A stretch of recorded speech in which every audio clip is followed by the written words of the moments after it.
And we're live! Welcome, adventurers, to another episode of Taking20 Presents. We're in the middle of our Storm King's Thunder campaign, and we are getting close, I think.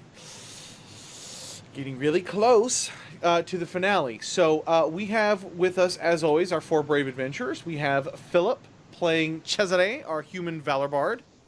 First game in the new apartment. Yeah. Probably going to be all kinds of problems. That's all right. We'll deal with them, man. Brandon is playing Bran, our half-orc totem of the bear barbarian. Hello. Hello. Daniel, my younger brother, is playing Rivermire, our elvish rogue assassin. And then we have Mr. Chris playing Malachi, our Circle of the Land druid. Dwarven Circle of the Land druid. All right, Flower power. So, where we last left off was very interesting. You guys finally got one up on your boy Shalvis. So, plans did not go so great, but with some panic, some being surrounded, a lot of veiled threats, some not so veiled threats, you guys were hurtling through the city of Everland, trying to catch up with Shalvis before he appeared with his wizard escort, and with Bran still being the only one invisible, and Cesare making a mockery of Shalvis's missing finger, Bran was able to sneak up, take off his arm, rescue Cesare's sister Alanya, and you guys booked it with both conches back to the Maelstrom. You had some very intense negotiations with the Queen present, her sister present, with Shalvis, who was trying to bargain and make pleas, and ultimately Shalvis was taken prisoner of the court, where you guys were able to convince the Queen to at least do that. And you were also able to get some information out of him, albeit that was a little tough to do, that the coin's origin that you guys have been chasing, the golden goose, the chip, the gambling chip, was from Yartar. And so you guys decided to head back to the Moongleam Tower and go find your good friend Brindle. At which point you guys had paid Brindle, who was extremely excited to see you, especially with how much money you guys spent, to get some new gear, some new clothes, some new kind of make yourselves look like wealthy merchants, perhaps, or something. And that is where we will pick up. So after you guys dropped off all the measurements and all the gold at Brindle's, what else did you guys want to do here in the city? I think we need to pick up our ringer, right? The professional gambler who stomped all over Cesare and Bran's gambling aspirations in a previous session. Yes, Daniel's plan was to go get that guy. I think we should do that. Okay. Is that what you guys want to do? So are you guys headed back to the moon? I see Daniel smiling like he's got some sneaky ass plans of. He's just like. No, I just think it's. What I just think it's funny. Doing? Basically, Rivermire is gonna he's gonna throw the idea into the group's head that if we act as the money, the Null can win. The Null will be the player, and we'll be the money. So we'll fit in on the boat, and that gives us reign to walk away and not sit at the gambling table. Can we be in a tavern right now? Having a meal? You guys can do whatever you want. Brindle has basically said that it will take him a couple of days to put together and piece together your outfits, your disguises, if you will, although he doesn't know that they're disguises. So you guys have the run of Everland at the moment. Or you guys can, you have the Harper Network. You could go travel somewhere else. You could You can head to Neverwinter for all I know. So, what do you guys kind of have the full run of Everland? And again, the city does look like it's bustling again, and that it has recovered from the doppelganger attacks. I'm watch it. All right, Malachi, watching you eat this food, it is like watching a dog eat. It is like you are gnawing on the flatbread, and you cannot get it off. Have you seen this, Bran Rivermeyer? You have seen this before, like a dog eating a piece of pizza. It is like he is trying to bite it with his molars and tear it from the bread. It is truly fascinating to watch. Chris, we're not hearing you, man. I cast silence upon Malachi. Are you suggesting I wouldn't fit into a fine casino and be able to blend with the raised pinky finger folk? I am suggesting that you would give us away like a turd in a gold mine. You have no idea what I will do when I get in there. That is exactly the problem. Are you suggesting a montage where you train me to eat with the correct forks and knives and put the spoon above the plate and, this one's for the, digging out the crab claws? As you look over, all of the place settings are already on the table, arranged in front of Cesare, and he's pouring a little aperitif. My friend, I shall make you into my fair lady. Now, you guys also do have the problem that you've yet to solve about how and what you are going to try to get on board. Now, you know that the Grand Dame, where this chip is coming from, is a gambling boat. So you know that it probably will be secluded, and that there will most likely be a check, which was the whole point of your warning from Shalvis that you guys needed to dress the part. So what exactly are you guys planning to do about your weapons and all that? Are you going to leave them here in Everland before you head down? Are you going to find somebody in Yartar to hand them off to? Are you going to stow them? That is a problem that you guys need to be considering. I'm going to slap hand my weapons. That's what rogues do. With lockpicks and stuff like that. No, I get what you're saying. I have an uncomfortable suggestion. Perhaps we could bring our weapons hidden inside of ourselves. You- Ren, you look no. discomforted by this idea. What do you carry again as a weapon? Don't toy with me. I mean, I have an idea, but I'm not going to tell you. Rivermire's going to ask, because he doesn't remember, even though he's been changed to the animals, he hates it so much that he doesn't think about it as often as possible. So Malachi, whenever you shapeshift and you come back to your beautiful self here, does everything stay the same? Clothes and whatnot? Sometimes I have certain thoughts and urges, if that's what you mean. No, I mean that if you shapeshift with clothes on, and when you yes. unshapeshift, good. I Then our do problem is solved. unfortunately tend to be You clothed can- when I come out. You can shapeshift and have a bag of holding. We'll store them in that. And when you come out, we have our weapons. Do you think there might be some sort of problem if our group swells from 4 to 5? We have the When note. Well, exactly. That's the 4th or the 5th. Do you think it'll be noticed when I appear from nowhere in the middle of the casino? Who says you have to appear at all? You unshapeshift and Cesare does his wonderful disappearing act. Wait a second. I see how this is going to work. You're just trying to keep me out of sight so I don't embarrass you guys. Not at all. I'm more worried about being able to kill whoever stands in my way on the boat. All right, that's a fair point. That is a minor consideration for me. We could always have one guy invisible with our weapons. That's what I'm asking. I am also capable of of concealing my appearance. I could appear as the finest violin virtuoso in the land, carrying no weapons, and as soon as the desire comes to me, I can simply turn back into Cesare with a great flourish, with all of our weapons hanging from my being. But what if they ask you to play? You'll give yourself away immediately.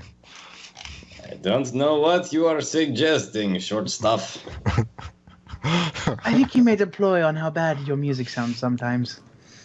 A joke that does not even make sense because it is not based in reality. You simply need to learn the basics of proper humor. I do remember that time whenever you tried to talk to us, and it was more like I remember that time. I do not know what you are talking about. I have no recollection of this. Story. So that was a roundabout way of saying that I have disguised self. We also need to consider the goblin. We have already purchased fine clothes for ourselves, which, if invisibility and animal husbandry are coming into this, will be perhaps less needed. Well, we may become visible or need to revert to a form, and it wouldn't do for me to appear suddenly with my current visage intact. I believe that if we disguise ourselves correctly, then certain weapons will not be amiss. A ceremonial sword, like my rapier. A holy weapon, like your beautiful and devastatingly intimidating mace. An axe from our friend here, the High King of the North. That is, of course, only used for ceremonial purposes. The right... And of course, Rivermeyer, there is no question in my mind that you will have no trouble disguising your own weapons. Not at all. With the right flourish... The problem is, though, even with that, even with being esteemed, even if we could make them believe that, weapons are not going to be allowed. Think about it. If you're gambling, and you lose your money, and you get angry at the person who won, what would you probably do?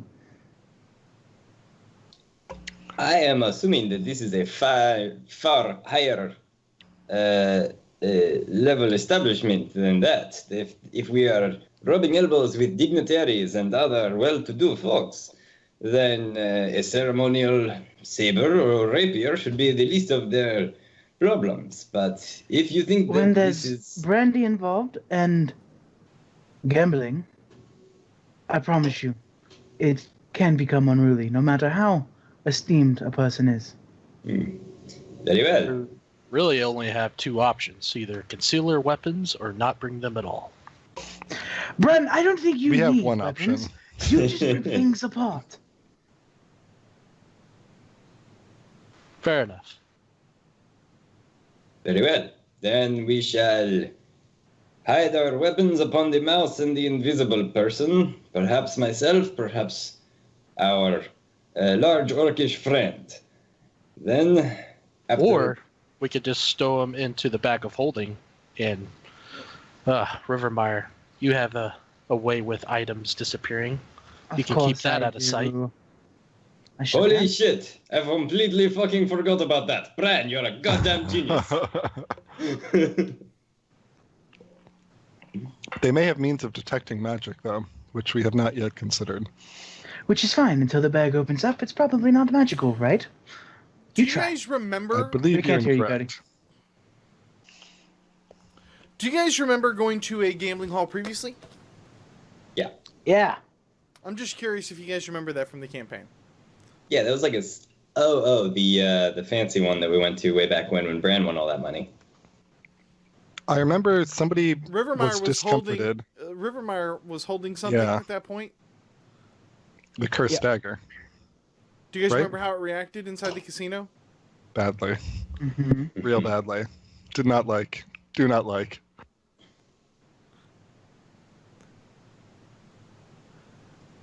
I'm saying that because I want you guys to understand that there are things that a casino with the same access to magic that you guys have and a lot more money would probably have done to secure that money.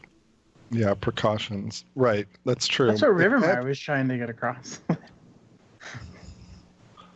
Well, they may detect it, but they certainly could detect it if they have.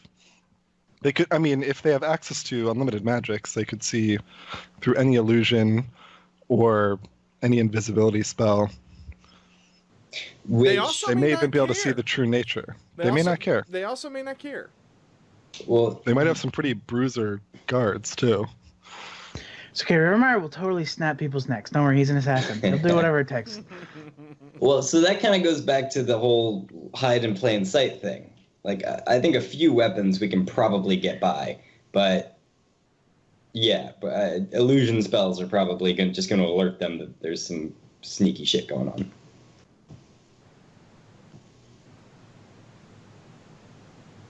Bag of holding magic, I'm not going to pretend to understand. Rivermire we needs arrows. Well, I think we should have multiple plans. We should have access to a few smaller weapons about our persons, regardless, that we should be able to slip through without any issue, like daggers and whatnot, as a worst-case scenario. And then we should try one or two of these plans simultaneously to try to get our more powerful weapons through. Perhaps we could bring our gnomish friend to hold the weapons if we are not permitted to bring them into the casino for whatever reason. So we don't have to leave them either checked in or on the street. Has he not figured out that there's a teleporter to Loudwater? That's my real question. How would he? He doesn't know how magic works. Yeah, but Crone could have told him. Eh. Is Crone it was a Might tower? definitely have not told him because y'all left him at the Moongleam Tower, Yeah, with a note that said With a note. went to Loudwater. which is the whole place that he wanted to go to in the first place. I don't know. Although I get if he- kind of a anti-gnomish, anti-gnomite vibe off of Crowan, so I'd be surprised if he was talking to our little gnome friend. I mean, if he knew what Loudwater is actually like right now, he probably wouldn't want to go to Loudwater. Loudwater is pretty good now, because anyway, why are we still talking about this? So we're gonna get our goblin or whatever it is to be our Gnoll? ringer. We're gonna hide our weapons in plain sight, and I'm gonna have my loot on my back, because why would they give a shit about that? And we'll figure it out. Yeah, I need to go to the market. Okay. Yeah, okay, I- I'll go. I need to do some planning of what my outfit's going to look like. So, Malachi's going to he's going so- to disappear so, for a little okay, bit for that so- reason. well, what are you doing? You can tell the DM here what you're trying to do. Oh, I'm going to go get like a bath. I'm going to get my like beard oiled and like ringleted. I'm going to get like a 3-piece suit with like a baller vest. Now, And I'm gonna remember, get, like- you gave the money to Brindle and left. Yeah, no, He's working on it. I want to give him some guidance to do this, on like what it looks like. And I want a monocle and I want a top hat. I want this scene role played out. And it's all a really hideous color. I'm gonna get like the equivalent of like that, like light blue like tuxedo from like 80s like proms and whatnot. When you go back to find Brindle, you don't he's not in the market. You don't know where he is. Can I go to a shop and see if like he has a His shop is basically gone a fishing cart. or? Yeah, his shop is basically a cart that he works I'm out gonna- of. I'd like to cast scrying to find Brindle. Okay, you can do that, and so go ahead and cast it for me. And basically, what you do is, as you go into cast, you realize that he's at his small, humble house near the market, but not directly in it, where all of the rest of the housing is. And you can actually see him feverishly working, and inside the scry, just from what you can see, the interior of his house is just slathered and messy and totally unkempt and there is material all over the place in dyes and buckets around here, and barrels where he's dyeing the material and all that stuff. And it's very different because he actually has his sleeves rolled up. He's messy. His hair's kind of all over the place. And you can see clearly Brindle is feverishly at work.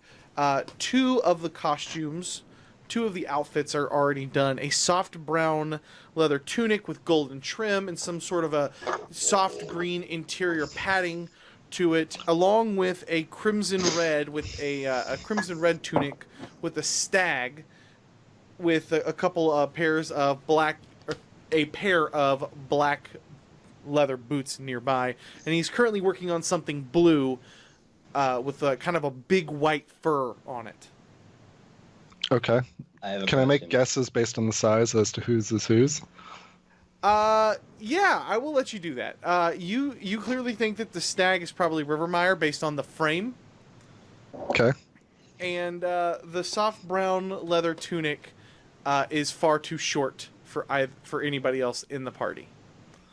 Oh, so, all right. I guess I'll have to let him his judgment. Is mother Leave him to there? his judgment. Cody. Is his mother there? Is she there? Is she still alive, or is there like a stuffed old woman in the corner and he's been talking to her this whole time? She is standing over Brindle like this, and she's saying something to him, but you can't quite make it out in the scry there, Malachi. Like, all right.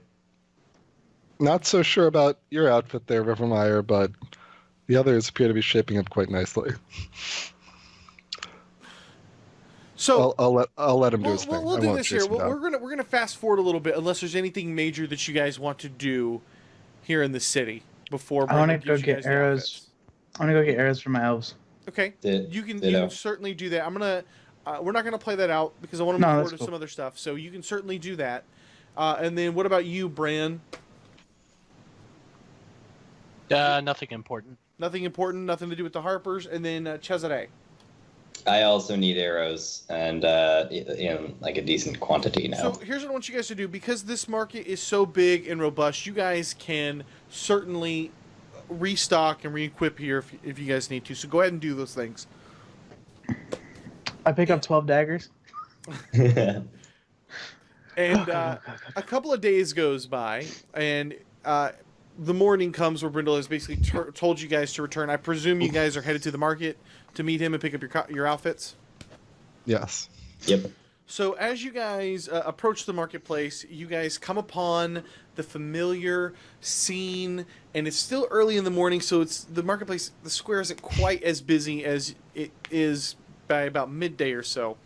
But at that point, you hear a very, very familiar voice of Brindle.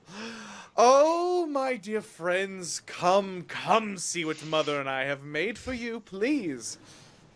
And he kind of beckons you guys over. As you guys approach, he walks up to you for the dwarf.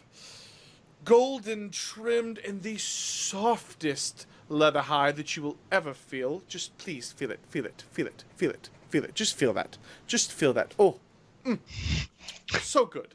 And he proceeds to walk Very over. nice there, Brindle. Thank you. He proceeds to walk over to Rivermire, and he's kind of like pointing it around. He holds it up. Oh, sizing is so perfect.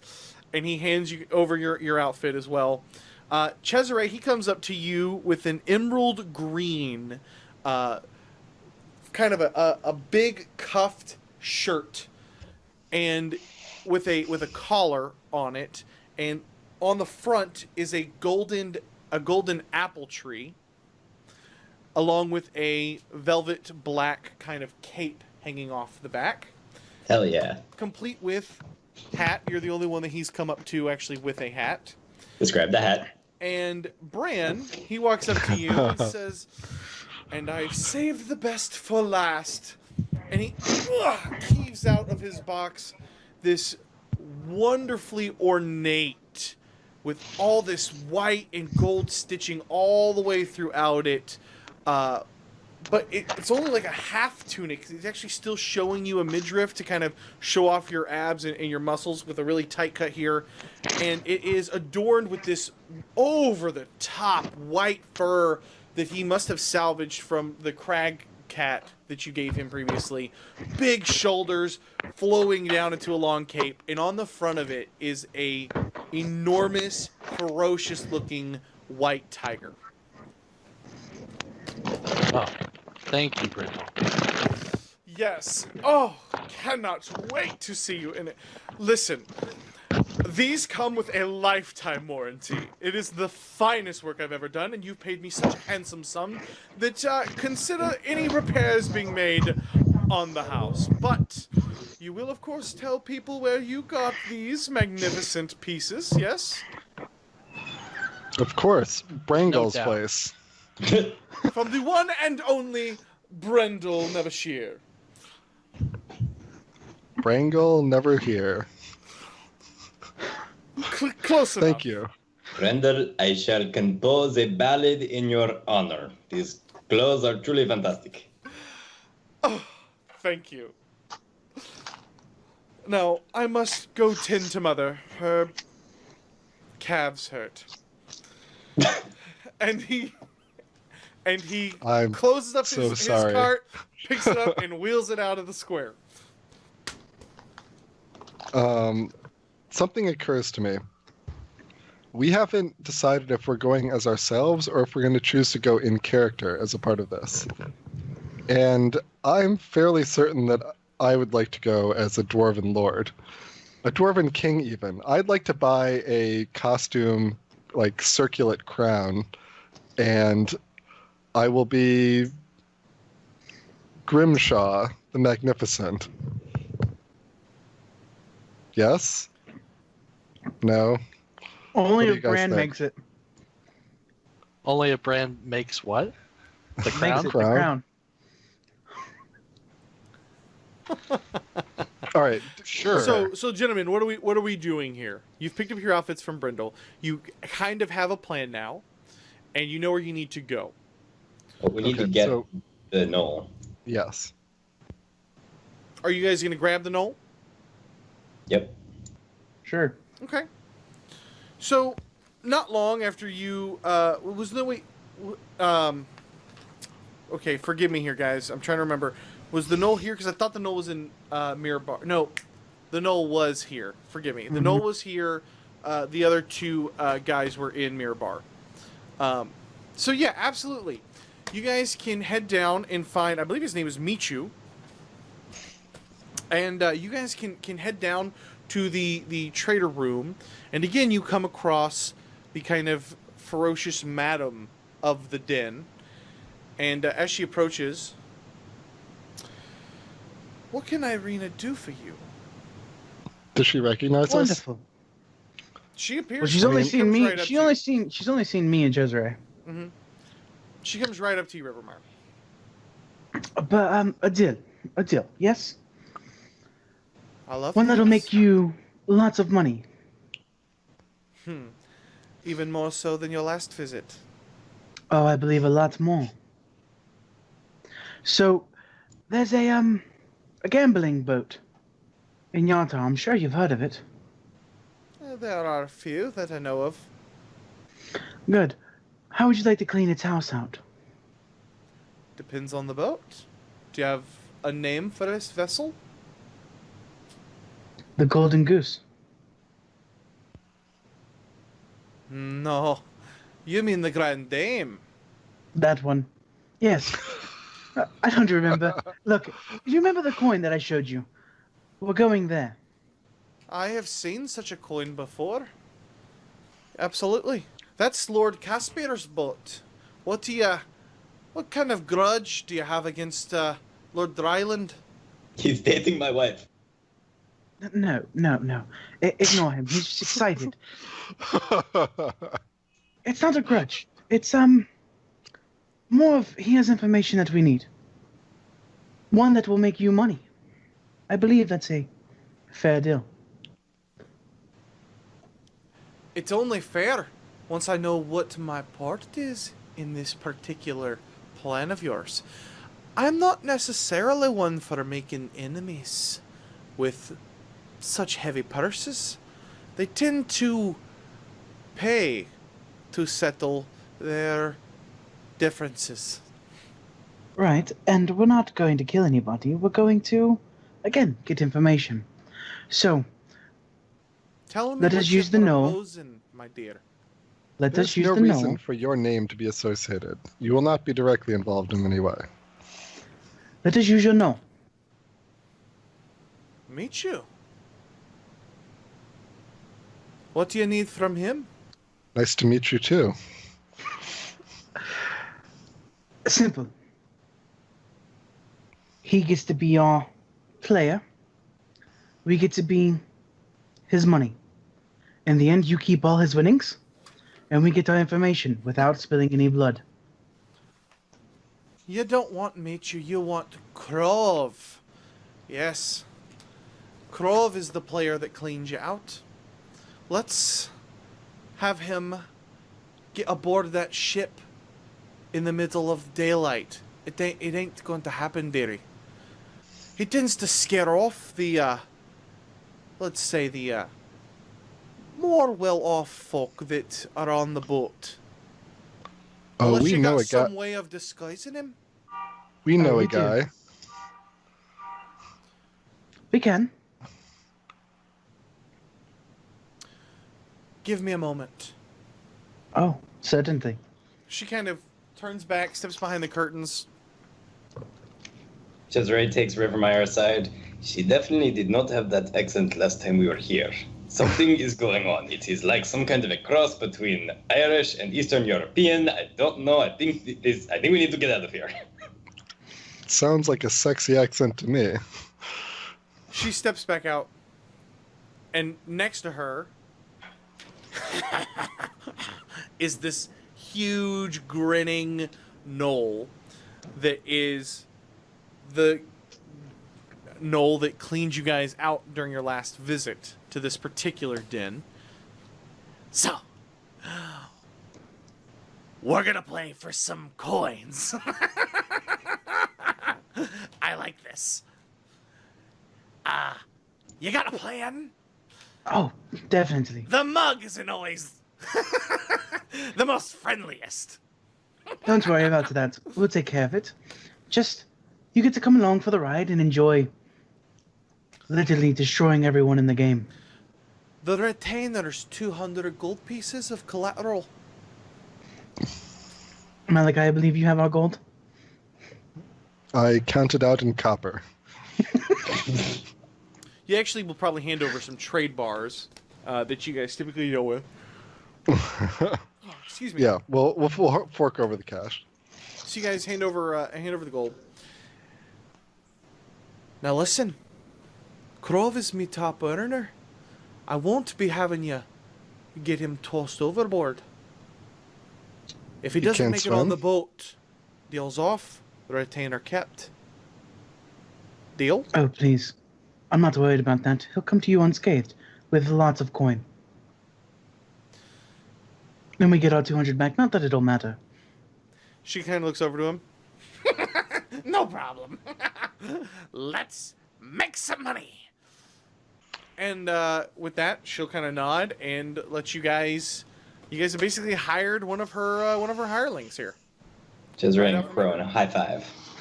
Mm-hmm. I told think you I we would need- make you rich. I think we need to get him a fancy hat with a giant feather that like goes down low and kind of conceals the appearance a little bit. So, And maybe like a doublet. what's the plan? Wait. Now, I'm a lover, not a fighter. Just so you know. We'd prefer you do neither. Suit yourself. The human can fix you up when we get there, of course. For now, you're going to go into the Moongleam Tower with us. Is that a problem? Big problem. Not happening. Not gonna do it. Why? Why? Personal reasons. I open up the bag of holding. He must be a doppelganger. What? No, I'm not a doppelganger. Yeah, Moonglim Tower. Disguise me first? No. Not until we get to Yonton. You see, It'll only be a this few moments. lizard. Crowan? We don't get along so well. I stole something from him once. It's all right. He won't bother you.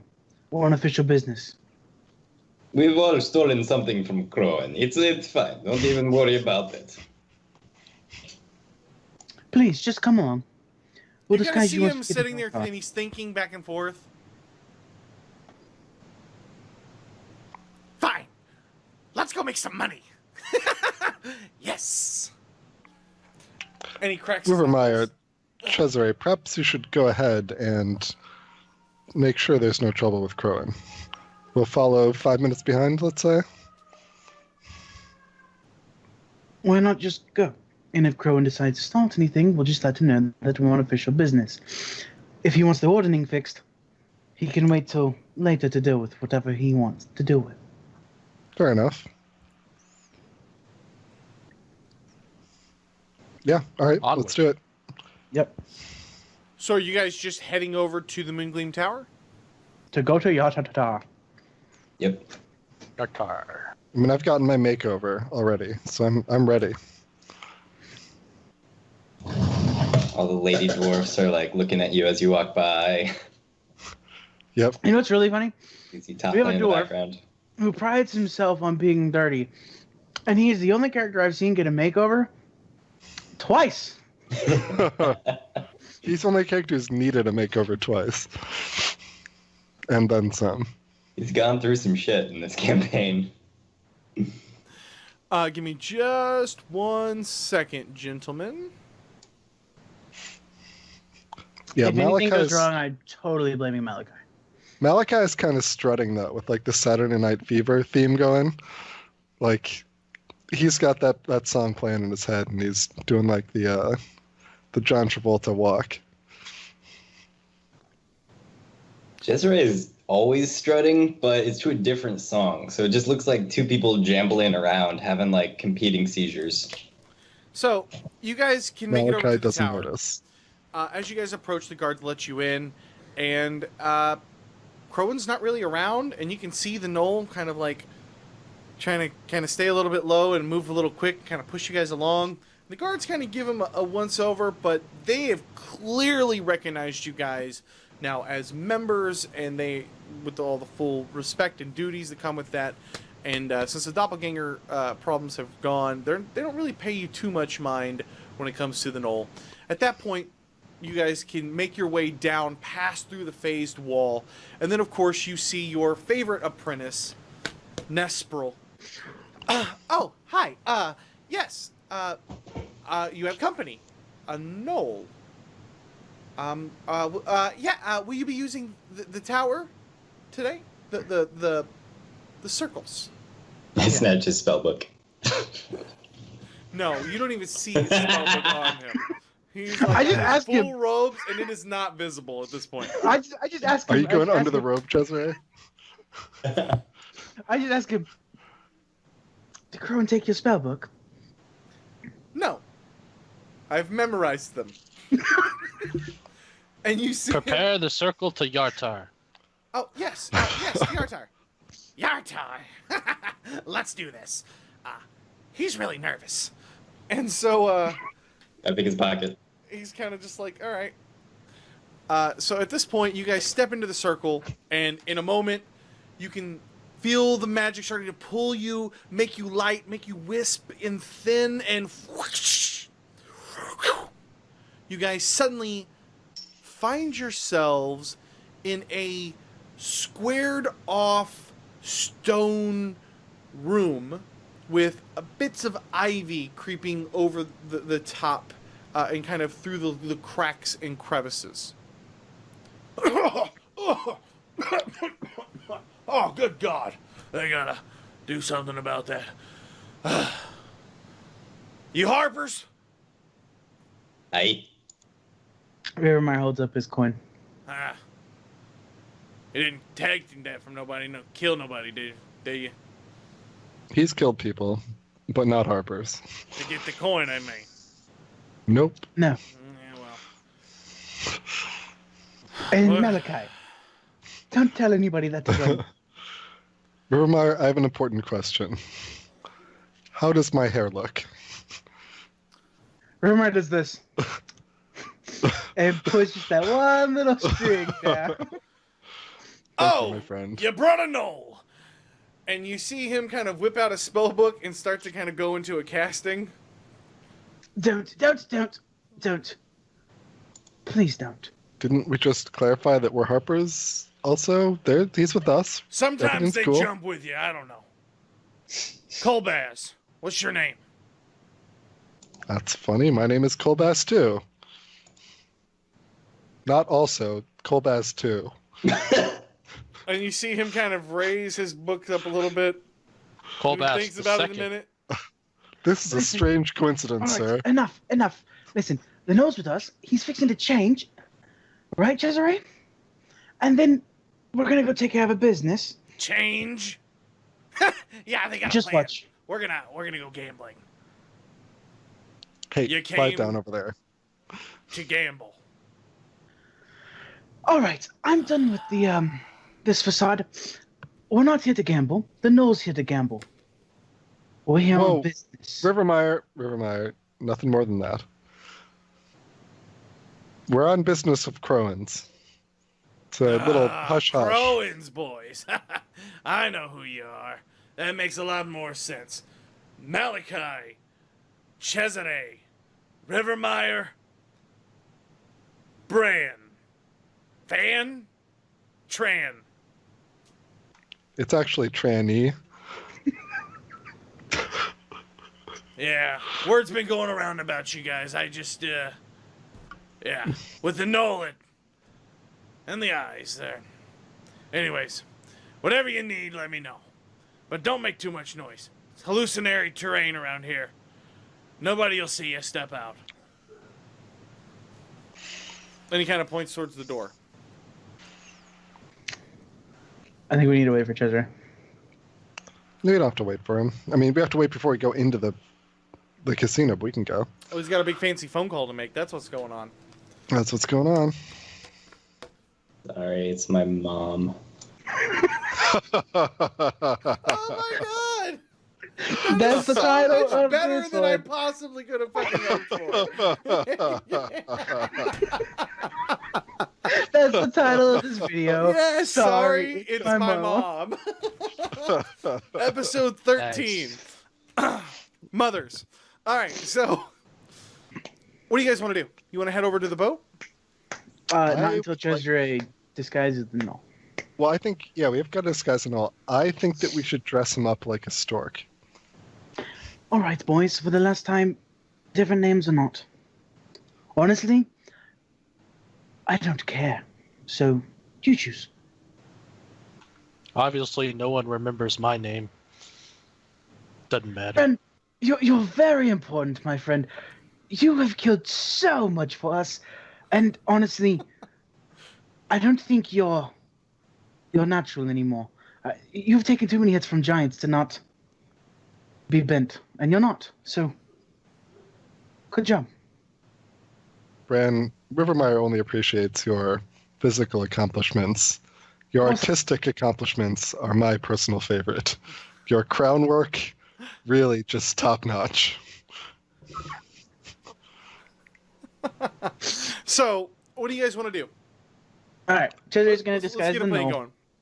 Yeah, all right. Can we just have Cesare disguise the Knoll? I mean, he would. I'm sure he'd talk it up, but I'm not sure exactly how he's going to disguise the knoll. What? Oh, Disguise How the are you knoll. disguising are you the done? knoll? Are you done talking to your mommy? She needed to complain about some stuff. Magic. Oh, Wait. also, just get him some sunglasses, get him a baseball cap, put a gin and tonic in his hands, tie a We're not rope weak to his into arm Bernieing so it at can- this thing. So, All right, what's then the plan? magic. Where are we if headed? if we shave you, will you look more human? 1 second. That was not part of the deal. Don't try it. Friend over there. I try to get the attention of the portal observer dude. Yeah. What do you The need? Grand Dame. Yeah, the big gambling boat. Yeah, where's it at? It's on the dock. Shocker. Right. It's not in the water yet. That was my question. It's always in the water. It's a boat. Technically, That's how they work. Is this dude just coming off of like a week-long bender? See, and you wonder why we don't like your PCs. First off, All my right. NPCs I like are this one. fantastic. This guy is awesome. That's great. All right. If it's not at the dock, It's at the dock. okay. What do you mean if Just it's right. not at the All right. dock? Nothing, never mind. Is he deaf? Where the hell is the dock? It's on the east side. Yeah, we just walked out of your portal. Which Head direction is that? Point. East. Yeah, you want to point? Is it this way? Is it this Rivermire way? knows Is it where this east is way? at. Malachi, Knows it. sir, thank you so much for your help. And then I knock him unconscious and take his shoes. Are you gonna fuck with the wizard? No, we're not. We're not. Not gonna do that. I take his shoes. Okay, are you going to disguise the null? And then we're gonna go Yeah. to the boat. Well, should we try a practical disguise first before we do a magical disguise? Just get Yes. him a coat He and a hat? walks on bent legs, yo. I think Yeah, we should put but- makeup on him. I think we should put gold on him so no one will give a shit because he looks rich. I think we should just disguise. I don't know. Do whatever you want to do. All right. I'm going to go buy an ornate chest to carry our pile of gold that we're going to use to stake this guy. How much are we bringing in, by the way? I feel like we have like probably 2,000 or 3,000 left. Sounds about right. Sounds about right. So 2,000. We're going to take like the bulk of our fortune, and it's going to be a giant chest of coins. And Brand's going to carry it and throw it down and have coins spill out and be like, we're buying in. Okay, That's that is- Malachi's plan. Cesare, that is disguise Yep. self. Mm-hmm. I'm realizing that now. I don't think I can disguise him. But I can polymorph him There you for go. an hour. To a beast. Into a beast. So let's go back to my original idea of just putting a bunch of gold on him. I Alright, cool. change Let's fancy into a him up. Tyrannosaurus Rex. All right. I, So if I you give guys him my want to cloak. fancy him up, you guys can spend a few minutes going through Yartar. Now, you guys have traveled through Yartar, but not through the actual city before. So this is the first time you guys have been inside the city walls, and you guys notice that this city is busy. It is very busy, and there is a heavy presence of guards. It is a very orderly city, filled with a lot of people, and you can tell that it's been recently expanding because you kind of have these new buildings next to these older buildings that are kind of starting to maybe come apart a little bit. So it almost looks like they've had a huge insurgence of population, and they are in the middle of kind of flipping the city over with new construction and tearing old stuff down and bringing new lumber in and rebuilding parts of the city. So it kind of gives a strange appearance where you see these kind of old, run-down buildings right next to these brand new built and buildings still under construction. But it doesn't take you long to actually find some places that sell gems and coins and jewelry and chains and things like that. I will tell you that the Knoll's presence, Krov's presence here, is noticed and taken notice of by citizens and the dwarves and the guards and everybody as you guys are walking through. But nobody is directly confronting you or the party. And part of that may be because you are very, very finely dressed and still carrying really big weapons. When we walk into the jewelry store or whatever it is, Cesare is gonna take a second to look around and be like, here all attention to the High King of the Knolls, friend of the elves and dwarves, his greatness and magnificence, Kron, what's this guy's name again? Krov? Krov, the great, the just, the friend of man. Hello, fine merchants. We are here. I am the Please, Herald. please stop shouting.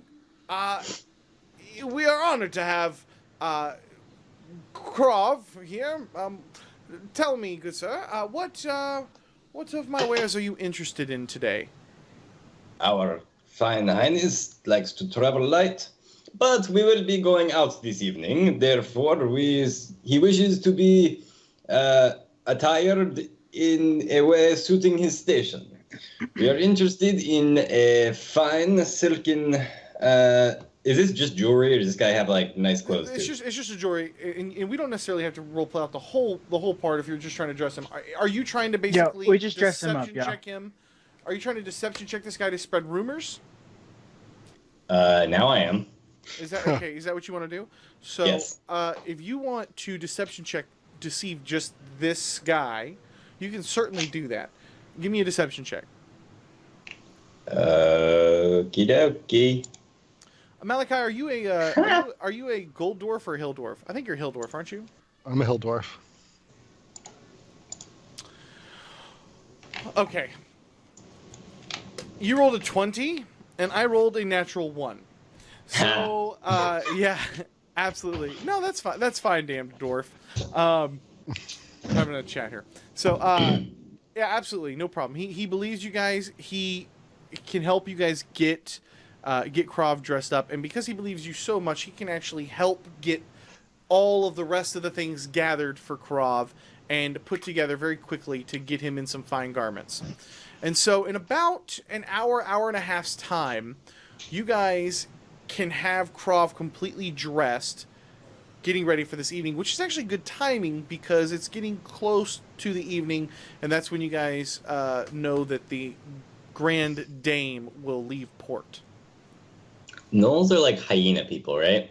Yep. That is correct. And your total cost They're on awesome. this, your total cost on this will be about 150 gold to really, really deck him out. Cool. Far less than what you guys paid. I give him 200 gold. Okay. Dude, you are the worst businessman I have ever Oh, met. thank you. The munificent Krav cares not for gold.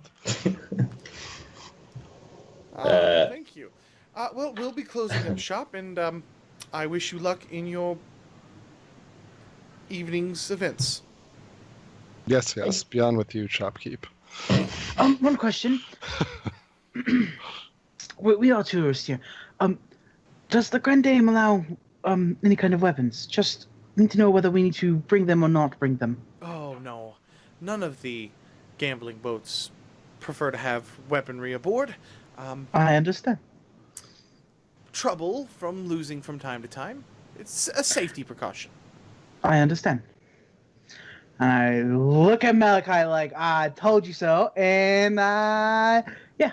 I'm going to take off my bow now and my quiver. So and I'm going to stuff it in the bag. Here's my question as the Dungeon Master. What are you guys planning to do with your gear?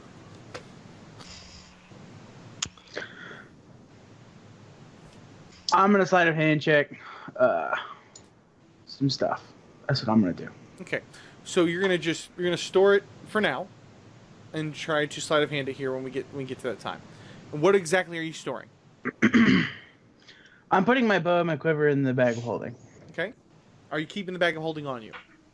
Yes. Okay. I'm going to slide of hand that, though. Okay. I'll stick my shield and my armor into the bag.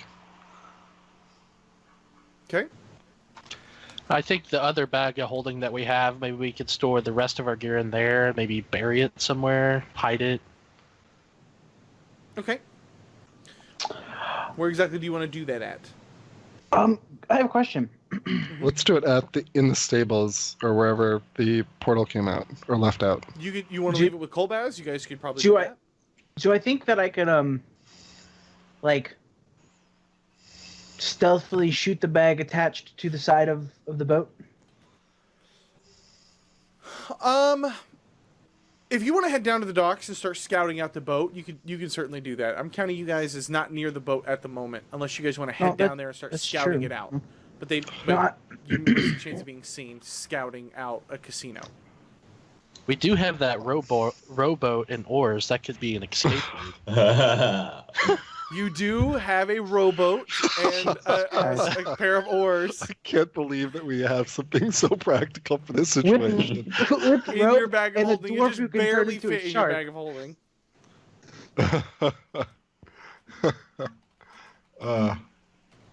Okay. So are we gonna head down to the boat? Yeah, let's do this up.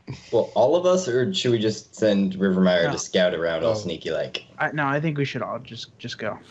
All right. So you guys head down to the docks, and it is getting to become dusk at this point. As you guys approach, you see the Grand Dame. It is a very, very, very long and low-profiled boat, although it does have an upper deck and a middle deck, and probably based on the size, especially you, Cesare, being from the Moonshade Isles, you're very familiar with watercraft. You're quite confident that it has a lower deck to on this thing, and it is again very long and about wide enough to fit maybe 40 feet across or so. It's set to be basically a floating building, a floating gambling hall. And outside the front on the dock, you see a line starting to form of very well-dressed people. At the front of the boat, you guys see a kind of chubby, red-faced man leaning back on his clothes, and next to him is a kind of an Asian-looking woman. Please forgive me, I don't know what they're called in Forgotten Realm, but I can't think of the name off the top of my head. It is a gosh, I can't believe I don't know that off the top of my head for this setting. She is kind of sitting there nodding to everybody, and I'll give you maybe a handout for her here. She's kind of finely dressed with black hair pulled up into a bow, wearing a kind of white robe, nodding at everybody as they come on, along with several bodyguards that are tatted up and look like they are just there as muscle. They don't look nearly as neat as the people coming onto the boat or the rest of the servers that you can see kind of heading into the actual opened doors on the top of the deck. Is there any way we could get some babes real quick to like hang all over Krav so the people aren't looking at him as much as the babes? You're not sure that you could do that before the boat departs for the evening. All right. You might be able to do it and come back the next day, but probably not before the boat departs this evening. Do you suggest this out loud, Cesare? As Cesare? Yeah. I wonder if we could get some babes. Cesare, do you not have magic to disguise yourself? Perhaps you could be this babe you speak of. First of all, Malachi, Cesare will draw every eye in the casino, no matter what Cesare looks like. But I do not think that I would like to use illusory magic in a place like this, which clearly, well, most likely has means of detecting such a thing. For the record, she's called a Shao. That was the race I was looking for. I was like, I just wanted to get that out there. Okay, do I feel like I could totally stealthily attach the bag of holding to an arrow and shoot it to the side of the boat and let it hang? From the front of the boat, probably not. There are people nearby, and again, this city is busy, and some people are just people watching at this point along the dock because there is a parade of kind of very well-dressed people heading onto this kind of infamous gambling boat. Maybe from the back you could. Cesare, Yes? turn me invisible. Yeah. You got it, buddy. Poof, invisible. Whoa! Okay. That's a cool trick. I would like to take off my clothes. I know this sounds weird, and put them in the bag of holding. I'm then going to go into the water and go and attach the second bag of holding I'm gonna grab it off of Cesare's belt, attach that to the back of the boat because I can breathe underwater, then come back out while they're still waiting in line if I have time, and re-equip my clothes so I'm dry. Okay. So I understand what you're doing because you have a dagger that grants you water breathing called the Kraken's Fang. You can take your bag of holding and attach it to the boat. You can actually attach it a few feet up so that you can see it, but it's not very big above the water. Are you putting this on the back side of the boat? Are you putting it on the front or the back? The back. The back of the boat. Okay. And so you come out of the water. Everybody is still waiting on you, and the line is getting kind of short at this point as it continues to get darker. Right. I'm gonna stand behind. I'm gonna walk up. Bren, Cesare, stand together. Quav, Malachi, stand behind them, and in the middle of them, I'm just gonna basically kind of like get dressed again, and then, all right, Cesare, you can reappear me. Zoof. Okay. You're visible again. So what clothes are you wearing now, and what clothes are in the boat? Or what clothes are in the bag? No. I just taking the clothes off to not get wet. I understand. Got it. So all the weapons and stuff are on the bag of holding. Well done. Clever plan. So, what do you guys want to do now? Are we are we gonna play or what? Let's roll. And so unless we run into some kind of obstacle between now and then, we go to... I'd like to make an entrance. Like, Cesare starts playing and, like, acting like a herald, you know. The High King Krav, friend of the elves, human lover, dwarf friend, comes, graces this fine establishment with his presence. The greatest and most majestic of all gnolls, etc., etc. As you continue to play, you can see that everybody on the dock is starting to turn, and you are getting everyone's attention, including the other people in line and the actual people at the front of the entranceway. And so you guys kind of step up. Do you step up to the front, or do you wait in the back of the line? Right to the front. And so as you guys step up, you see a man kind of look over you. Welcome to the Grand Dame. Forgive me. You're through, yes, as well. Not her. How can I be of assistance? Allow me to tell you the tale of High King Krav and the ballad of his great victory in the war of human survival. Man, you shall be charmed by the honor that we do your and Cesare keeps going like this until the guy interrupts him. Okay, give me a deception check. Cool. So I'm telling all these the message I'm trying to get across is this guy's important. This is not a normal gnoll. He was a great friend of humanity and a great hero. Nice roll. Thank you. I need somebody else to roll me a d20 and add and subtract 2 from it, please. Actually, you know what? That's not true. I need somebody to roll me 2 d20s, subtract 2 from it at disadvantage.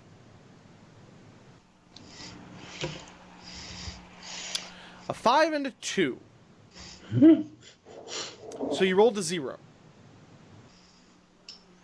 I did. No, not like I did. I was having you roll for Croft because he's the one that's got to kind of have to make a deception check as well.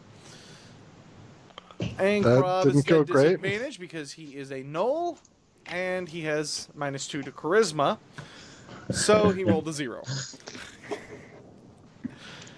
You're welcome, guys.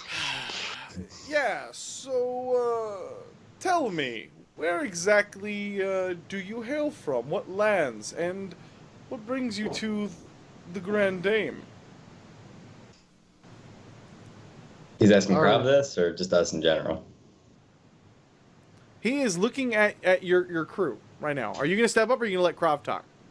Oh, I'm totally gonna step up. I'm not gonna let Krav say a goddamn thing if I can avoid it. Why is this not a casino? Is this not the great lady's pleasure? What's this thing called? The Grand Dame? Is this not the Grand Dame? Are you not the finest proprietor of such a phenomenal vessel as this? Why, we come from far and wide to gamble, my friend, to spend some money. Give me another deception check at disadvantage. I'm gonna take out the bag of like a giant bag of or the crate of coins and sort of jangle it around while he's doing this. Okay, so I'm going to let you assist that, so you do not have disadvantage. So your roll is a total of 13. Okay, let's see what we got here. I'm interested to see how this will turn out. Okay. I have no idea what is going on, but my last 3 rolls as a Dungeon Master have been a 1, a 2, and a 2. So, Keep it up. yes, well,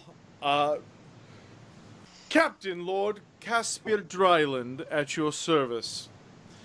If you would be so kind, and he kind of holds his arms up for you guys to like hold your arms up, and his 2 guards step up. I say the king thanks you for your service and drop 50 gold into his hand if he puts it out. Otherwise, I drop it on the ground in front of him. You drop it on the ground in front of him. I hold up my arms and hug him. Go for the hug. Rivermire is not going to be dumb about this and just go, yeah, check me. You appear to Desiree does have it too, dropped something, my good sir. And he looks The at you. dwarf guys. is It's a gratitude sometimes from your clumsy. from the king. That That is is not clumsiness. Well, I appreciate the gratitude. And he kind of pauses a moment, and he puts it in.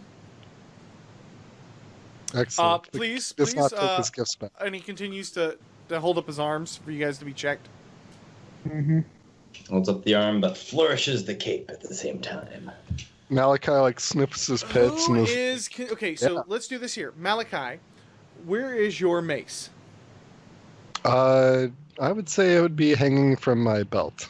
Okay, is it in the bag? I thought it was in the bag of holding. Was my No, understanding. I kept the mace. The shield and the armor are in the bag of holding. Okay. My good sir, that is not something that we can allow on the boat during gambling hours. I'm sure you understand. This is the Lord's royal scepter. He cannot be parted from it. Well, then I am afraid we are unable to oblige the king. You're not concerned about a ceremonial item such as this. Unfortunately, we are not able to make any exceptions for weapons on the boat. This is a flower. It is no weapon. He looks at it It again, is a piece of art, an object of art. Get out. and he kind of looks at his guards, and they kind of step up next to him. A big gruff man. You're not welcome on the boat. Surely I am. Check me. And they step over, and they begin to pat you down. Are you concealing a dagger or no? I'm concealing a dagger. A singular dagger. Okay. A singular dagger. Is So, it your Give me a your sleight of intelligent hand. dagger or What did I get? 20 or a 20. Sleight of hand. They pat right next to where the Kraken's thing is. Turn back. Nod. Welcome aboard. Wonderful. And I step up. So that way, in case they screw up, Next at least one. one of us is on the boat. Next one, Bran. Yep. Okay. Or do you have any weapons or anything like that? No. Okay. They let you on. Cesare. Mm-hmm. No weapons. Okay. They go to check you. And you see the Shao female. She kind of whispers something in the captain's ears, and he says, "Ah, my good sir, I'm sure that we will have plenty of good music and merriment on board. Perhaps we could hold your instrumentation? The Sir. king will need no such heralding. Would be disruptive to the other customers." Cesare has the most offended look that any of these people have ever seen in their lives. Would you ask a mother to leave her child outside? What kind of herald would I be? And you see him kind of nod, and he steps. The two guards step up, and they kind of stand in front of you. And you see him whistle back. And at this point, the people up at the front, Rivermire, as you're continuing up the board to the rest of it, kind of step in front of you. And he motions back for you to come back to him. Okay. I take off the lute. Well, I guess I'm not the best mother. Here you go. And I skip on past. And you see him kind of hold it for a moment. Thank you.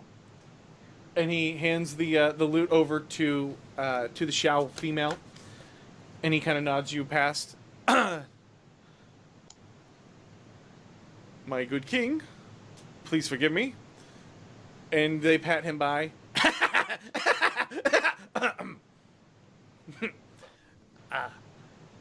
That will be all. It will be. Welcome aboard.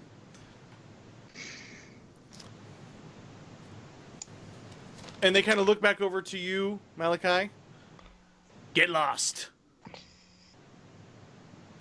I flip him off, and I take off my top hat and stomp on it and storm off. And immediately turn into an albatross and start, like, circling and getting ready to fly and land on the boat. So you storm off, turn into bird form, and hang out for the boat.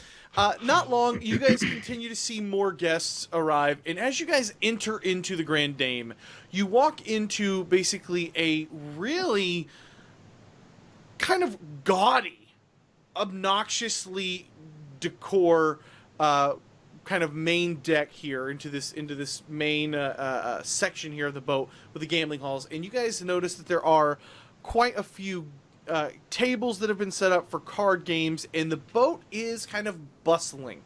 There are a lot of guests and servers. There's a lot of very tall and buff kind of waiters that are running drinks to and from everybody, and you can see that even the card dealers are all kind of like a little built so that in case there might be trouble, that they're kind of equipped to handle that. This is kind of a strange vibe that you're getting here from the boat.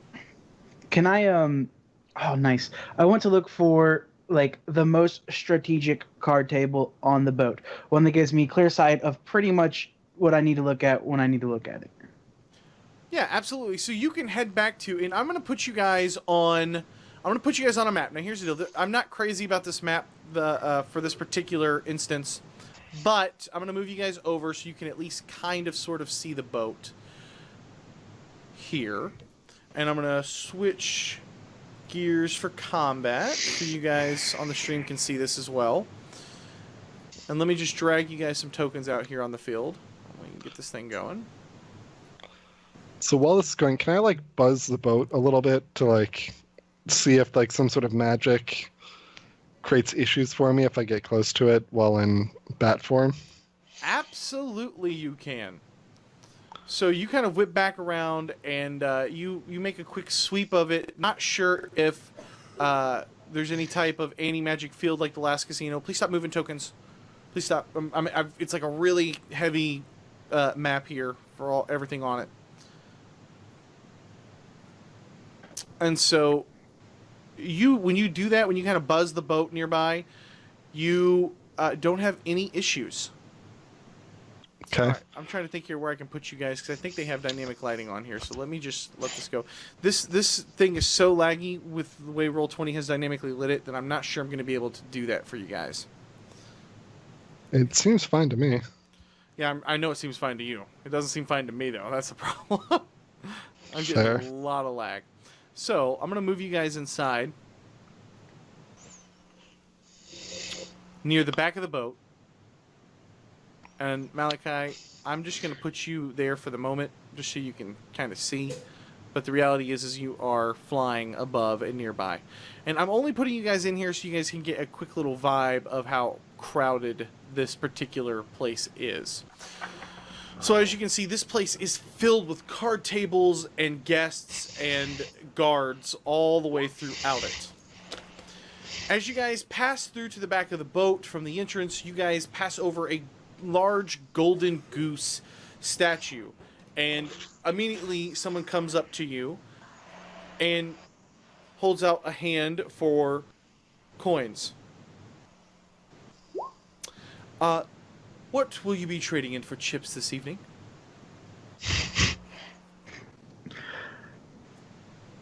Yeah. Rivermar hands out with the little bit he has in his coin pouch. Probably no more than 50. Wasn't I carrying the giant chest with 1,000 gold in it? Or no, Bran was. Well, if Bran has the chest, then we just hand him the chest. You heard him. It's kind of unclear. Give him the gold. I hand over 500 pieces. Ah, yes. I will let them know that you are starting light this evening. And he kind of bustles off.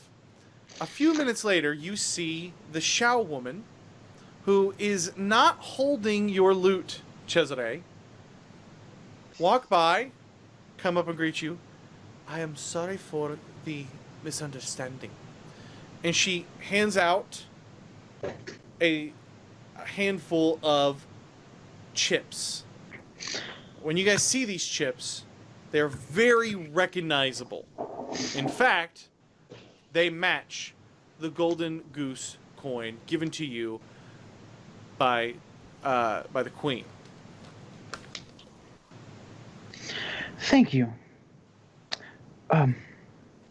My dear king, let us find a table. And I kind of say it aloud and in the tone of like, come on guys, let's not waste more time with her. We have things to talk about. That tone.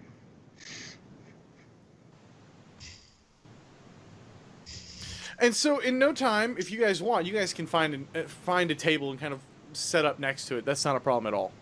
Oh, Cool. Cesare is 100% still flirting with that Shao woman. I mean, I figured that we didn't even need to say that, but She is very dismissive of you, but because she is continuing, she kind of excuses herself that she has to go hand out more coins, more Alright. of actual chips. This is so sweet. I have never seen. Look at these drapes. And he's Hey. kind of like, Listen to me. yes. As long as you keep winning, you're okay. When you stop winning, you're not okay. Now, you get to keep 15% of your own earnings. The rest can go to your orc. Fair deal. Reason to win. 25. Sure, don't care. I'm gonna win a lot. Good for you. Bren, Cesare. And I kind of pulled him to the side. There is our gear. It's on the side of the boat. Whenever you want us to get it, Cesare just needs to let me know, or whoever. I will go get it. Side of the boat where? Towards the back. I've hidden the bag Side- fairly side well. of the boat where? It's Hey. hanging.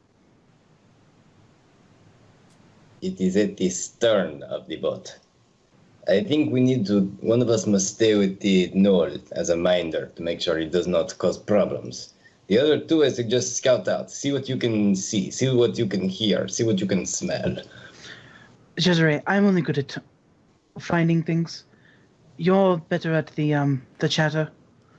So you should probably be on point on this operation. Stay with the knoll. I will go see what can be seen. Understood. Bran, enjoy yourself for once. The next time anybody goes up on deck, I'm going to look for an opportunity where no one's watching them and try and fly down and hide myself in their clothing. In their clothing? Or you just want to fly down onto the boat? I'm a bat. Like, I'd like to... I said albatross, but then in the comments I said I meant a bat. I know you're a bat. I got you as a Batman. But yeah, like, I mean, I don't know, I'm like a little bat. Like, I'd like to, like, hide myself on their person somewhere in bat form. Like, I'm pretty sure they'd noticed this dwarf that they kicked off and it caused a scene. Like, I just want to be, like, around the crew in case I'm needed. Okay, you don't see a lot of hustle and bustle on the top layer, although you do see the doors kind of, like, locked up and closed. And after a few minutes, you see one man emerge from the top layer. And that is Lord Dryland, the guy who kicked you off the boat. And he is coming out. He's kind of stretching. And you notice that he has something interesting on his shoulder. He actually has, and you're kind of not even sure, he has an octopus wrapped around his shoulder and arm outside of the water. And you weren't 100% sure at first glance on whether or not it was alive or part of his ridiculous outfit. But after a few moments and seeing it move, you're quite convinced he has a live octopus tangled up and around his arm. That's a pretty baller move. That's a statement. Can I, oh man, I totally should have snuck in as an octopus on one of your shoulders. I mean, I didn't know this was a thing, but let's do this now. Yeah. Okay. Wait, so did he come out of, like, a door that, like, clearly went into the casino, or does he have, like, an office in, like, a cockpit, like, at the top of the ship or something? The top of the ship is, like, kind of has a little deck around it, and it looks like there is an area to walk around the top here. And you don't see any type of steering. You do see oars sticking out of this thing, so there must be a crew downstairs. But maybe this is an office, maybe this is a captain's deck, maybe this is just more gambling rooms. You're not sure, but it's a smaller portion than the rest of the actual wide boat of the main deck, or the main area that he, you like, saw careful? everybody disappear into. Was he careful to lock up behind himself, or? He was not. All right. I mean, is the door open, or is it, like, just not locked? You're a bat flying around, so you did not see him lock a door. Is that enough information? I'm wondering if I could, like, fly inside, or if I, as a bat, would not be able to get into wherever he was. No, you'll have. I mean, the door is closed. The door is closed. You didn't see him turn around with a key and lock anything. Yeah, right. Okay. I don't know if there was a door that was now closed. All right. Oh, fair yeah, enough. absolutely. There's a door. All right. Yeah, I'm going to follow him and see if I can get close enough to, like, hear any conversations he might have with the octopus or anybody else. You see him kind of stretch. He takes a few moments, and you're kind of flying about, and you see him kind of reach over and kind of scratch on the octopus a little bit, and at that point, he kind of turns, looks around, and heads back inside. Now, I want to be very clear that this top building has a few different doors on it, if that makes any sense. Okay. So he heads back inside. So the top of the deck around this upper building, this upper add-on, is, like, it's empty. As far as you can tell, the deck is empty. I'd like to, like, fly by so that I could see into whatever room he's going into. Okay, the door is closed. You see, like, a wall. You see an upper building. No, right. I mean, like, as he's, like, walking back towards her, I'd want to position myself so that I could get, like, a glimpse as he's walking in of what's behind there. Sure. Give me a dexterity check. Give me an athletics check. As a bat. As a bat. As a bat? All right. Sorry, I should have pulled up the stats. So what's a bat strength? Wait, athletics? Yeah. Because you're trying to fly So I'm, like, flying fast? Fair enough. There's literally no point to make that. Well, no, that's not true. A bat strength is 2. Okay, so -4? Yeah, so make a strength test. Just make it roll d20 subtract 4. All right. 9. Yeah, you're unable to make it all the way down in time before the door closes. Fair enough. Are there like open portals where I could like potentially like? I want to join up with. I mean, like out of character. I want to join up. There are portholes kind of on the side of, but not on this. Not for this top layer. Yeah, right. I mean, out of character, like I just want to join up with the rest of the guys, like so we're not running my own thing. Right. So like, what do you want to do here? Because you have a door, and that's how you get into the building, or you can go into the porthole, which is going to be a little bit lower. All right, I'll check out the portal and see if I can like see into the casino. Okay. So yeah, you fly down, and at this point you fly in, and what you can see from the outside is a hallway. I'm gonna risk it. I'll fly in and. You fly in and you see a hallway with several doors aligned. A few guests are actually walking up and down this little section here. Okay, but it's not like there's like a staircase at one end or they're only doors. You see a very large hallway. And you see a very large hallway here.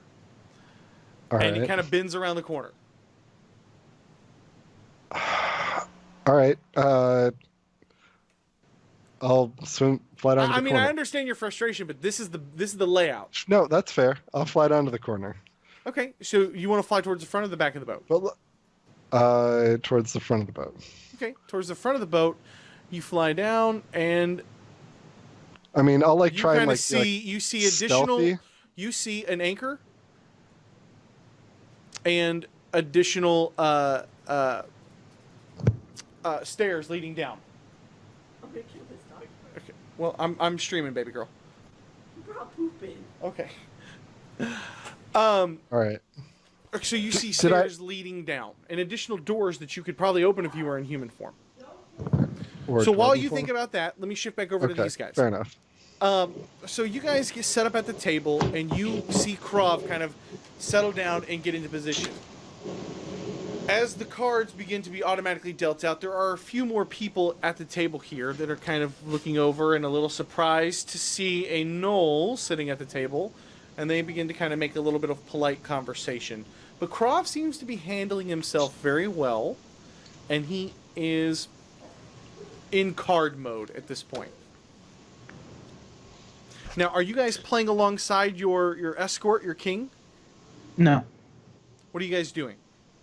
Rivermire is standing behind him. Okay, so you're standing behind him. Shit. Cesare is just striking up polite conversation with people and ordering very good vintages of wine and commenting on them to try to impress ritzy douchebags. So let me ask you guys this, because I don't necessarily want to roleplay every single conversation. Ultimately, what's your goal here? Find out if there is a higher tier of this place. Find out everything we can about the owner, about Captain Weirdo with his octopus, and find out anything there is to know about the Asian woman or about any kind of magic that's going on here. Rivermire is only interested in the safe at this point, because anybody who would just leave a chip, somebody that the chip is meaningless to. So at this point, you guys see coming down a spiral staircase is, in fact, Lord Dryland, complete with octopus on shoulder. Welcome, my guests. Welcome to the Grand Dame. Thank you all for joining me this evening. We hope that we have a wonderful time. As always, if you need any drinks, please let us know. We love drunken gamblers, after all. I only kid. And he kind of points at a guy who raises a glass. We will return at the morning, at which point all chips will be paid out and your winnings will be paid out. If you need me or anything, please do not hesitate to ask. He kind of nods over to the Shao woman, and she kind of nods back. So, let the games begin! And he raises a glass, and he chugs it, and he kind of walks downstairs and begins greeting everybody. Cool. Total Rush Hour 2 opening casino thing singing in my head. Awesome. Rivermire is going to definitely let Cesare to know that we're not. He made a pretty big emphasis on us not returning until the morning, and that when the Knoll starts to win, there's going to be a lot of eyes on him. Yep. Got it. Cesare is. Everybody give me a perception check. Bum ba dum bum bum. 21, 11, and I'm looking for it. Hold on. It's always in a weird spot for me. how is it not color coded? It's not. Found it. A natural 20 for a total of 30. Damn. Yeah. So Rivermire and Cesare, you guys pick up on the fact very, very, very quickly that this Shao woman is very astutely checking out your table and what you guys are doing quite often. And you can even catch Lord Dryland kind of looking over at her and then looking back at you guys as he's kind of making his way over in your direction to your table. You see that they're watching us already. I will take care of this. And Cesare goes to intercept Lord Fatbottom. And I'm going to put my hand on Bran and say, "You've got the Knoll," and walk towards the Shao. What is I Bran gonna protect do? growth. Bran's like, I'm just chilling. Look, I got this sweet swag on. Can't handle my. No, I'm kidding. So Brandon's just chilling over there. Okay, so let's switch over here to Cesare for a brief moment as you go up to intercept Lord Dryland. You kind of wait. You see your moment, and of course, being as suave as you are, you step in and kind of cut him off before he gets to the next table in your direction. Oh yes. I didn't catch your name earlier. What was your name, good sir? You mean, I am Cesare. I am the herald of our High Lord, but as one seafarer to another, is that a blue-ringed octopus on your shoulder? Well, it is!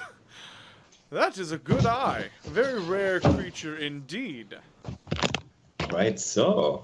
In my days upon the high sea, we would always feed them and took them as symbols of good luck when they would swim alongside our ship and do tricks for treats. Well, you have quite the way with animals. I myself have trained this particular octopus. Can hold its breath up to 30 minutes. To accompany me to my guests. It's very impressive, as you can imagine, for most of the guests who are unfamiliar with such aquatic creatures. Give me a. What is your ultimate goal here as you begin to engage this guy in conversation? To A, distract him, and B, whatever the word is, just like disarm him, make him feel comfortable with us, so that we're not seen as a threat. Yeah, absolutely. I tell you what, give me a performance check, please, with advantage. Ooh. Okay. What'd you roll? Natural 1 and a 17. Good. Okay, natural 1, but with advantage, the 17. Okay. And you seem to think that. Okay, I'm not fucking with you guys. I rolled a 5. This is ridiculous. So I'm hoping combat things will pick up whenever I need these rolls to pick up. So yeah, absolutely. You guys you seem to have him fully and completely engaged in conversation at this point. The thought that you knew about something about his octopus, and he clearly takes a lot of pride and joy in it. You have completely won him over with your charm. Rivermeyer, switching over to you. As you kind of walk up and approach the Shao woman, give me another perception check, please. 28. So, this is the first time you've had a good chance to kind of see her, and this place is actually very well lit with very ornate hanging lanterns. And she's dressed in an all-white kind of kimono-looking outfit, and alongside, underneath the gold band that she's kind of wearing around her waist, you can make out, in a very light, silky way, several snakes and large snakes kind of appearing all over the top of her. But as you get close to her, you can see her kind of tense up a little bit. It's very, very subtle. But you can definitely see her shift her weight to her back foot as you approach. Yes, my good sir. What can I help you with? I believe that you and I are more alike than we lead on. I would hope not. It may not speak very well for yourself. Well, you see, I'm here for a little bit more than gambling. I would like some conversation. I am afraid I am not one for conversation. It is not a gift that I have been well endowed with. Yes, but I believe that you have a gift, like I have a gift. And that is one of the eyes. One of the ears. She smiles at you. Perhaps. I understand. So, how long have you, worked for this boat? 3 seasons. Not too long, but enough to be established, yes. How does the captain fare? Well, the boat is very enjoyable for him, both personally and, of course, I'm sure you understand, financially. That's I do. how he affords such a large and well-equipped staff to keep Well, this it's- place safe. It is quite smart. Cloud the mind of people and have them throw the money at you. That's fairly good business. She kind of smiles again. Again, perhaps. Yes. Troubling times we're in.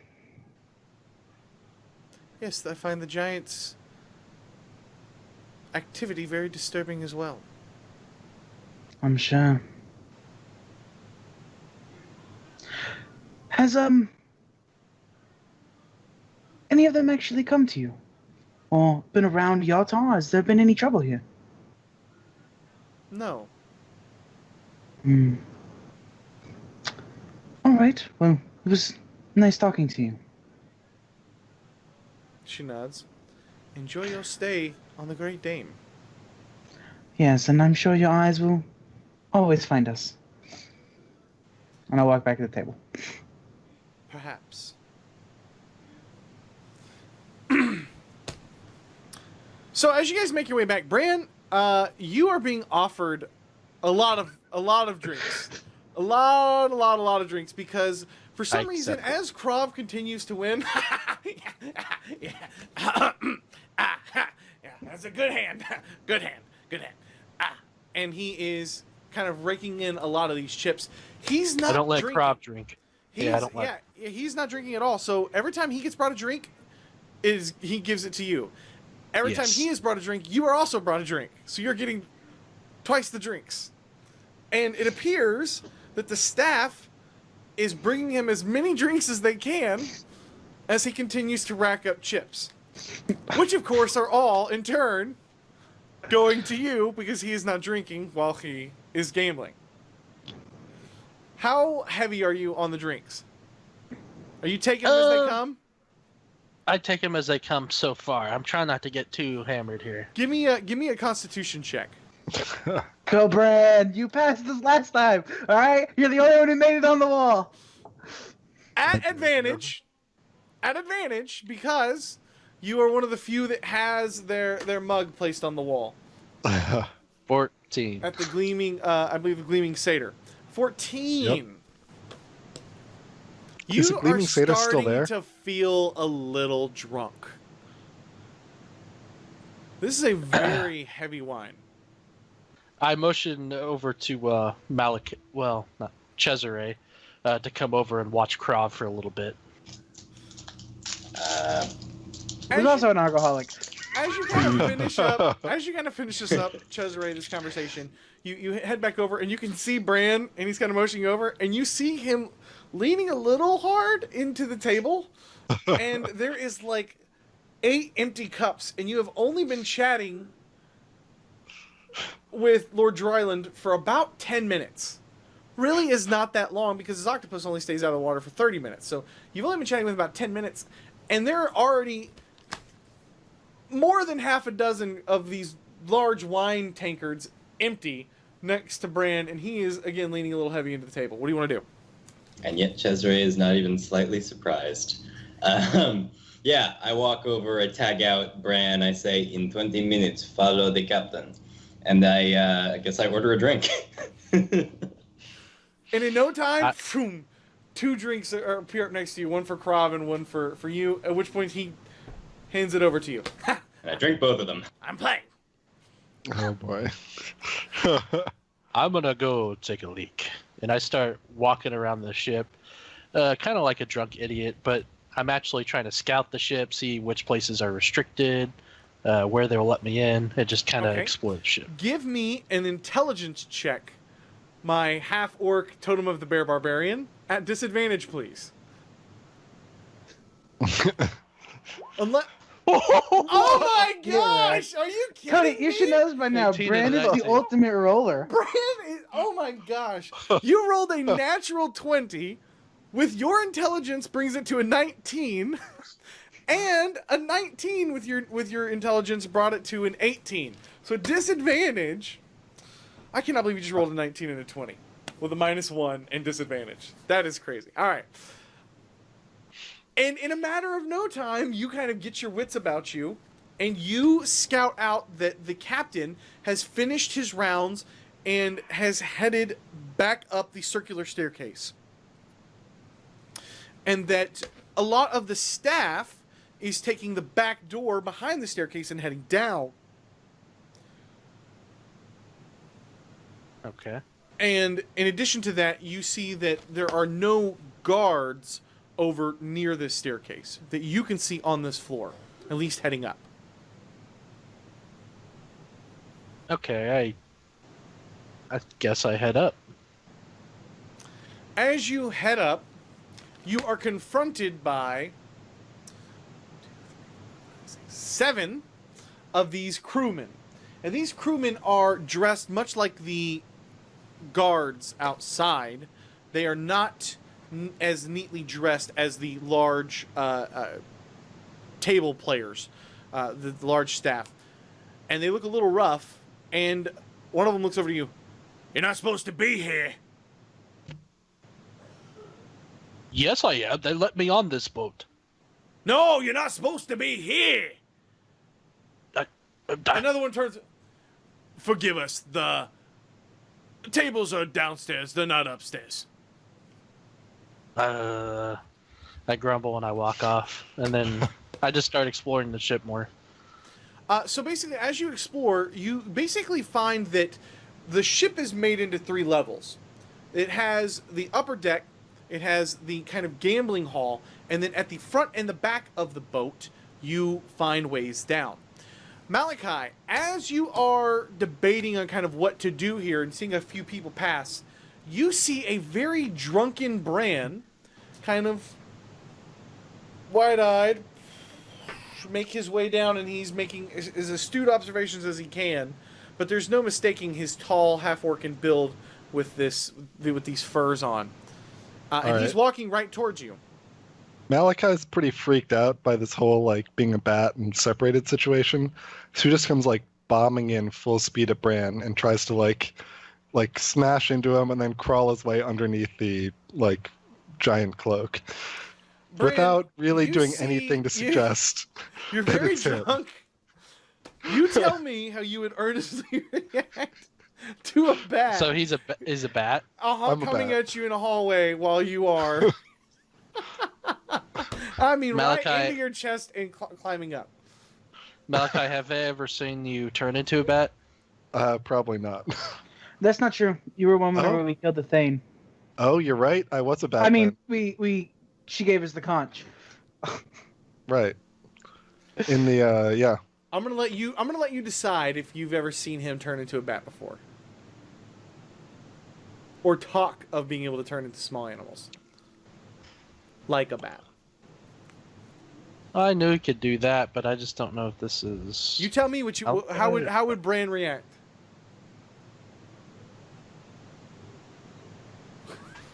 Okay, above 50, I accept him. Below 50, I shoot When him. in doubt, roll for it. Oh. I shoot him away. I just like freak out. What the hell is this? So I the start man's flapping in your freaking face, out, and then I try and land on your shoulder. and you see the bat continuing to like climb up and make its way up your shoulder. Are you gonna continue to shoo him off? Or are you just gonna smash him? Yeah, until I can't see him anymore. I just like shoo it away. So All right, I'd like to he try and- smashes I you, tried and to- you take about 3 really heavy fistfuls of Bran before you're starting to feel a little lightheaded. All right, I'd like to But 3 Try Fistful and of Bran grab would onto have been a his back. fantastic episode name as well. when he like as soon as he starts lumbering off again, I'd like to try and like sneak up on Bran and grab onto his back. Yeah, you could probably latch on my back pretty easily. So I I'm wouldn't- going to say that give me a stealth check real quick by Bran's opposed perception at disadvantage.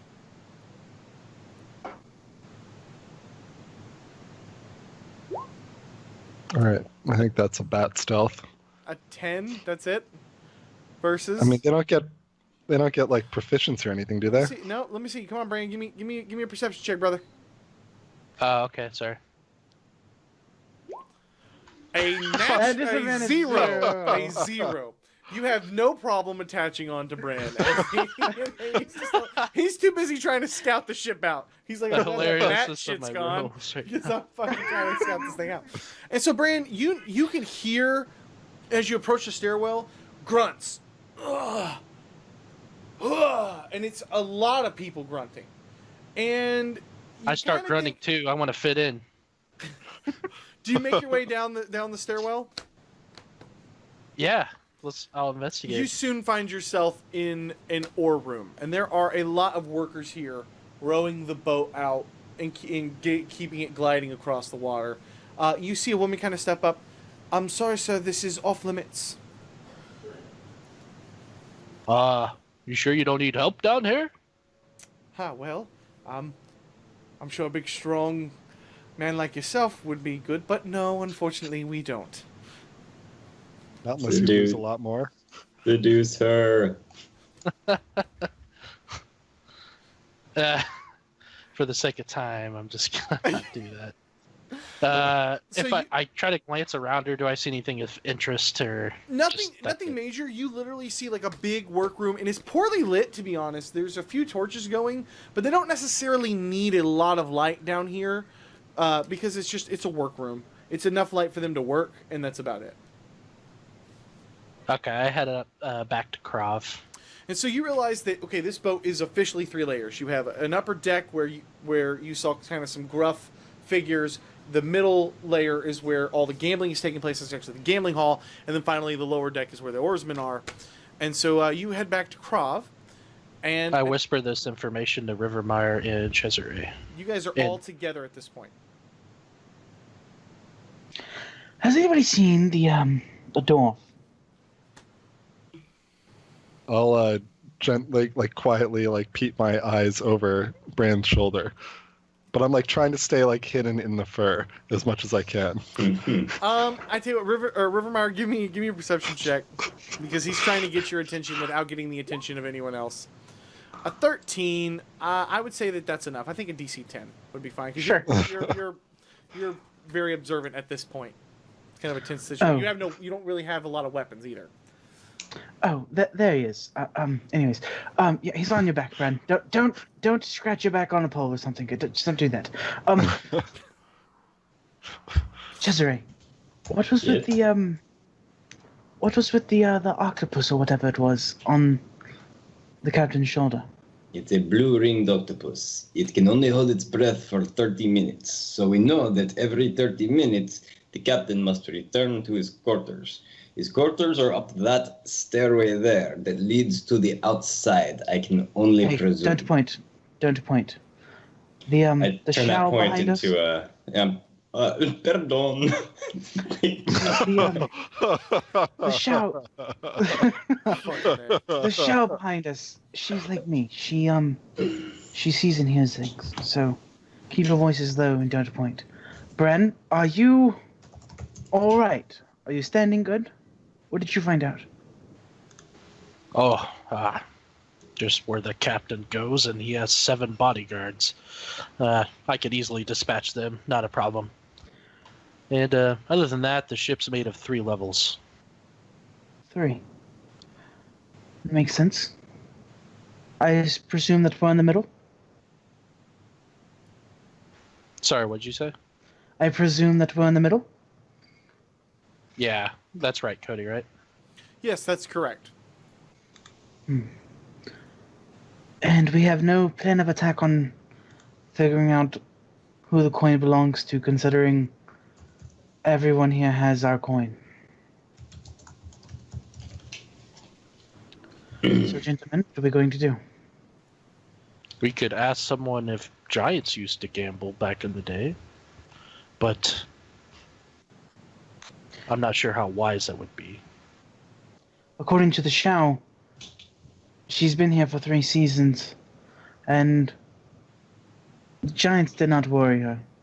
She seemed a little bit on edge when I said it. More like she had something to hide about it, but not that giants worry her. Perhaps the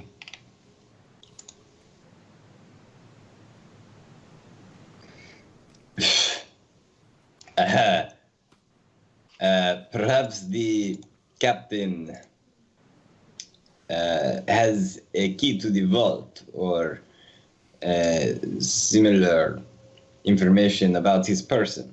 I think if we were to follow him and perhaps replace his blue-spotted friend with... Where are you guys having this conversation at?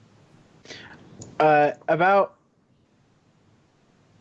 the most open space away from the table that we can have. I gotcha. Okay. Yeah, we're not being super conspicuous at the moment, I guess. Yeah, so we... wait, have I noticed the bat? I pointed it out. For story's sake, I will say that Rivermeyer has pointed out to the group that he believes Malachi is in a bat form on Brand's shoulder, in his clothing. But perhaps we can replace his 8-legged friend with our furry winged one right there. That is a brilliant idea, Cesare. But before we do that, I think we need our bag. Is there any way that you can, draw attention while I slip away? There are instruments somewhere, yes, Cody? Not that you saw. Is there music? There is not a lot of music going at the moment. Okay, then. Bran, give me a bass line. I take But go. a half-empty tankard and start pounding the table.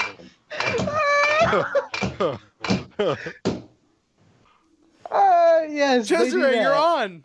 Cesare steps up onto a table and he kicks over his what's his name's pile of gold and just sort of like Spencer shouting at flailing out.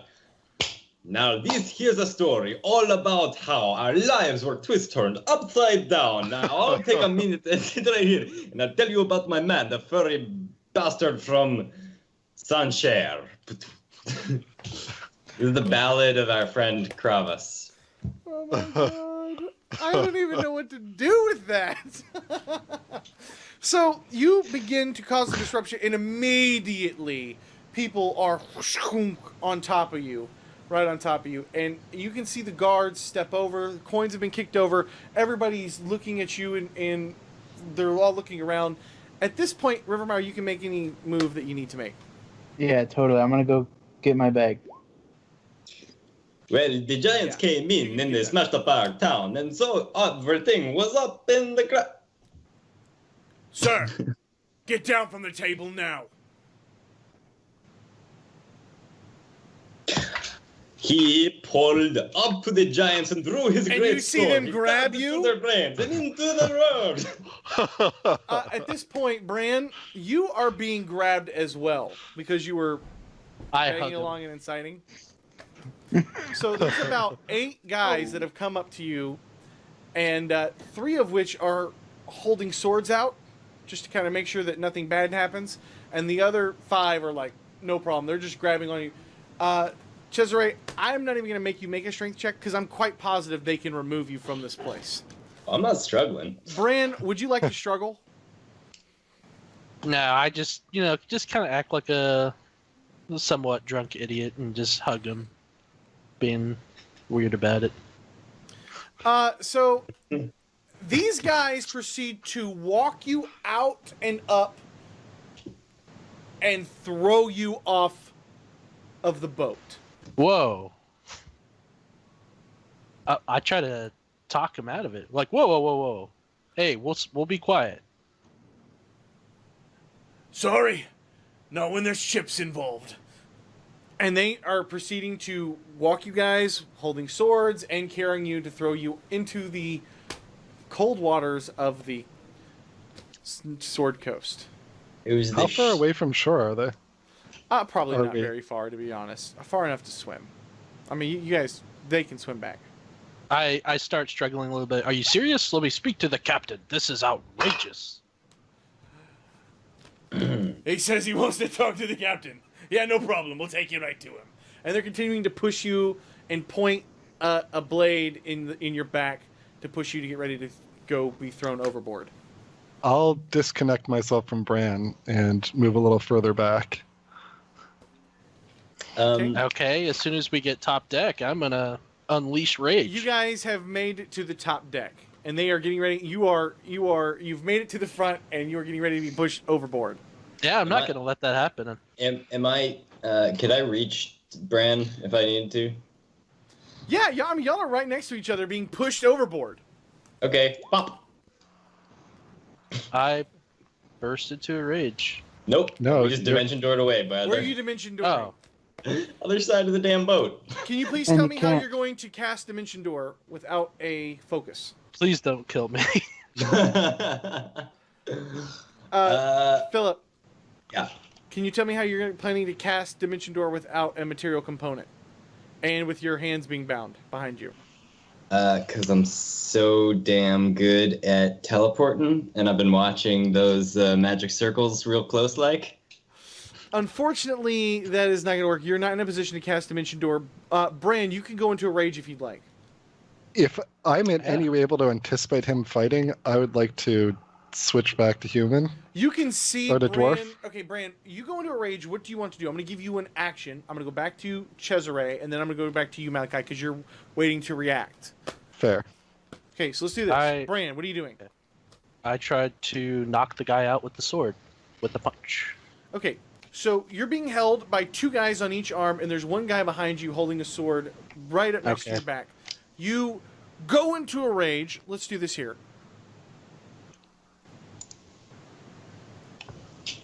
That is not fucking quick enough. Okay. So, I will let you make a strength check to do whatever you'd like to break free from these guys. Do we have a And I believe you make it at Physical- advantage while you're raging. Am I Yeah. correct in that?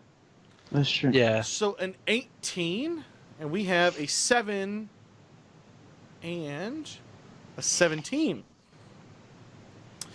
You are strong enough to break free from both of these guys. that will be your turn. Basically struggling because you're already kind of struggling. Wait, and you can just break free. So we're about to go into combat here, and you are going to be able to act normally, and you are free. Cesare, what are you doing here? What are my options? I don't know. Malachi, you're up. Struggle through. All right, Struggle. I'm flipping back to dwarf, and how bunched up are all these guards? They are really bunched up. I'm gonna drop a confusion all up in that whole mess, and try to avoid Cesare or Bran if I can. But if There not, is zero chance you're going to hit everybody. I'm hitting everybody. Okay. Will the three of you guys roll and put yourselves in initiative? And go ahead and cast that for me, Chris. Haven't reached my bag yet. No. You are probably at least... You're at least 2 minutes from climbing down, getting it, and climbing back up. A minimum. And you're going to be on the other end of the boat. Actually, you know what? That's not true. You're on the other side of the boat, but I believe you planted it at the back half of the boat. Am I not mistaken? He did. Okay. So you are actually a lot closer than that. And you can hear them struggling nearby. You've snuck out to the on deck as well. All right, so I'm going to put you guys in the initiative that I want you in. All right, and will you guys give me saves, please? Wisdom saves. And you are allowed to cast Confusion, Malachi, because you kept your focus. I In your did. transformation. Bran, fail.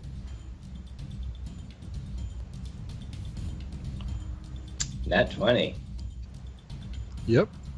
Is it? Do we have a visual of this What is situation your right now, or are DC? we doing Because I have theater a of the save. mind? I have one of them saving at 17. What is your DC? I believe that Proficiency is is my 5 DC. plus- Okay. Well, hold up. 5 plus 8 is 13 plus. What's your proficiency bonus? What's our proficiency bonus right now? 4. My DC is 17, according to the sheet. Okay.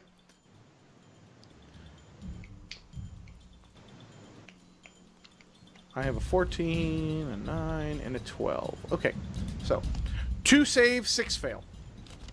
Nice. Cesare, did you pass? I got a nat 20, Oh, son. natural 20. Okay. So, everybody failed except 2 guards and Cesare. The 2 guards that passed are the ones that Bran that broke free from, but not the ones holding the swords. So, let's do this here real quick. And then, Rivermeyer, I'm going to let you go ahead and roll initiative and get in on this. I'm going to put you after the bandits, because you're trying to hear this and react. That's perfect. Alright, so... Dude, how do I have plus 9 and roll a fucking 12? It's every time. Man, your initiative sucks. Alright, so... Let's do this here. Cesare, did you want to act real quick? You have 2 seconds to tell me what you want to do. Kick a guy in the balls. Kick a guy in a ball. Okay. In the ball, we have a 1-balled guard. You can make an I wanna- unarmed strike. Give me an unarmed strike. What is that, If you just want like to a kick him in D4 the or balls, something? if you want to kick him in the balls, here's what I'll let you do. I'll let you do it at disadvantage, and I will let you do 3 times the damage. Fuck yeah. What? How do Because it's I like kind do of a this? called shot. That's how I'm going to roll that real quick. Cool. How do I do an unarmed strike? Just roll me a D. D20 plus D- proficiency? D20 Or not proficiency, plus... Strength. Okay. Plus proficiency. Oh. Ooh, in proficiency in unarmed?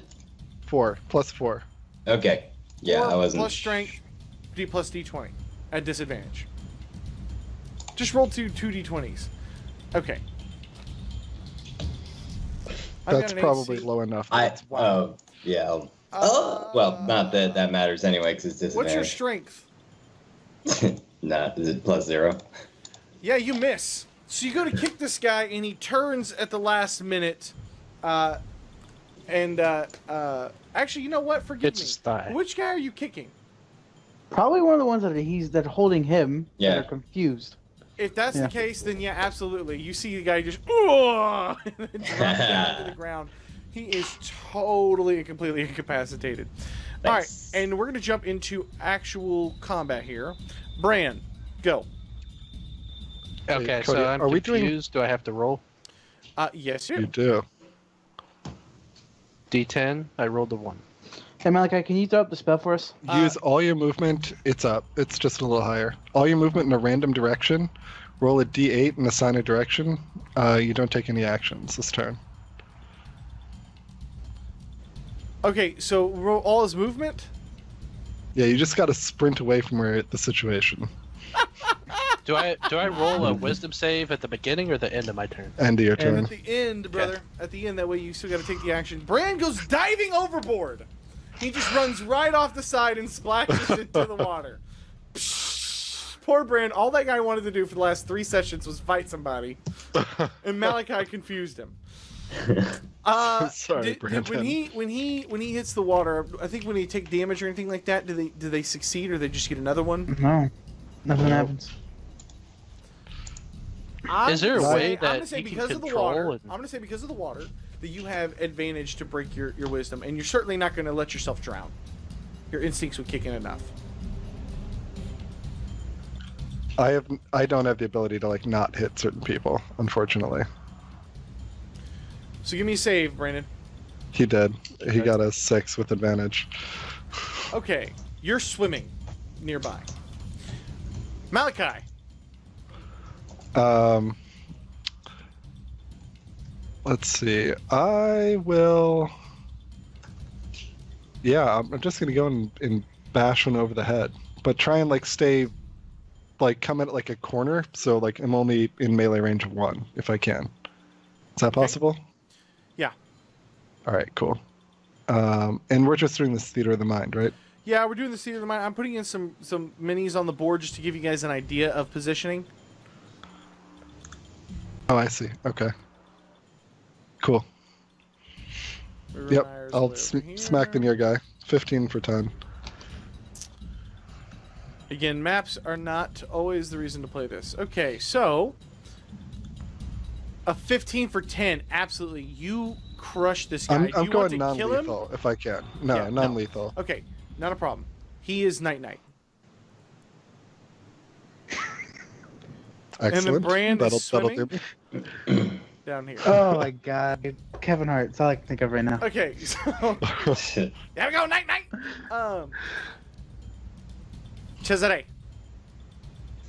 If I were to give Bran Bardic Inspiration, would it do him any good in the water? Does he have to see you? I believe Or that's hear part you. of it. See and hear. I think just hear me. I mean, that it would not make any It sense depends if he on had to if see he me. has to see you. No. If he doesn't, then yes. That's a thing that I think I looked into once, but I don't remember now. So if you'll I've give me got a player's exactly handbook 10 built into Roll20 here. Classes. I love Yep. showing this thing off to the stream, anyways. It's such a beautiful, pretty book. Cody's the most modest of all DMs. So, Bardic Inspiration. Yeah. Within 60 feet of you, who can hear you? Cool. I'm gonna give Bardic Inspiration to Bran, and that's because I'm level 10 now. That's a D10, even though I don't have my loot. Got it. Okay. The two bandits turn and immediately attack Malachi. They are. Are these the non-confused ones? These are the. Yep. These are not confused ones. And they have no Okay. swords. They have no swords, but they will run over and try to tackle you. So I need you to give me a strength saving throw, Okay. not an athletics check. Yeah. Not strength check, strength save. I Not need you that to beat that's a different. 19. A 3. Mm, You get tackled down to the ground with a heavy impact from the two of them, and I need you to give me a dex check, please. A dex save. yikes. You drop your mace, and it goes skittering a few feet behind you as they hold you down. Rivermine. Okay, not that I like this, but do I have to make a con save for concentration, or if they haven't hurt me physically, then I'm still cool? You know what? You actually do. Yes, you do, because distractions in combat, like being on a boat that's really rocky. I think being tackled would be fine. 21, Yeah. you're totally fine. So I gotta make a couple of saves here real quick. We've got a or I guess for these other guys here. Let me do this. So I roll a D10 or D8. D8. Okay, so the first group rolled a 7. Okay. What does that mean? 7 Make melee means- attacks at randomly determined creatures within its reach. If there's no creature Yep. within its reach, the creature does nothing. Okay, Yep. randomly. Let's see. They're next to Cesare. Bam! Bam! They're just gonna start fighting up here. It's a mosh pit, yo. Okay, so one of them reaches out with his sword and slashes at Cesare. I have a 15 for 6 slashing at you, Cesare. Miss. I have another one that is going to reach out and punch the guy who just slashed at you. He is unsuccessful as the guy with the sword ducks it. Okay, this is gonna take way forever. The next one is a D10 or D8. D8. D8. Okay, the next group rolled a 4. They do nothing. They do nothing. The next group rolled a 4. Nothing. Does nothing. Okay, so that's kind of lucky. All right, that wasn't a whole bunch of me rolling, talking about all these NPCs beating up on each other. Okay, so That's not lucky. That would have been great. Rivermire, you make it to the edge of the boat and you look down and you can see the arrow, but you hear Bran kind of as he Raging in the pushes water. the guy Splash, off, and then splash, splash. splash a few seconds after that. So you hear Bran. You clearly hear Bran grunt / yell, and then you hear a splash into the water. Yeah, I'm gonna grab the bag Okay. and then so get back up. you start climbing down. I'm gonna let you do 1 action down, grab, 1 action up, climb up. Even my bonus action dash and action surge. Yes, I'm gonna give you two rounds to be up with the bag in your hand. Cool. To climb down, grab the bag, climb all the way up, climb over, and have the bag in your hand. 2 rounds.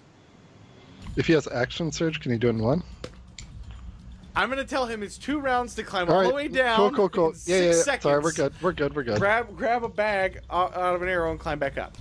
So, Alright. that brings us over to Bran, who is still confused. So roll me a d8 first. A 5. What is a 5? He does nothing. Okay. Now give me a will save at advantage with Bardic Inspiration.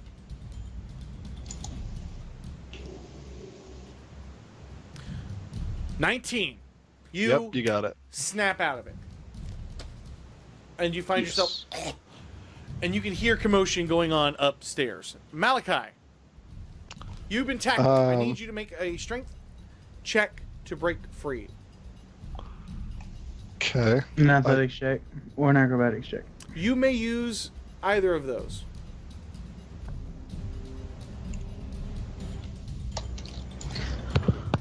Nope.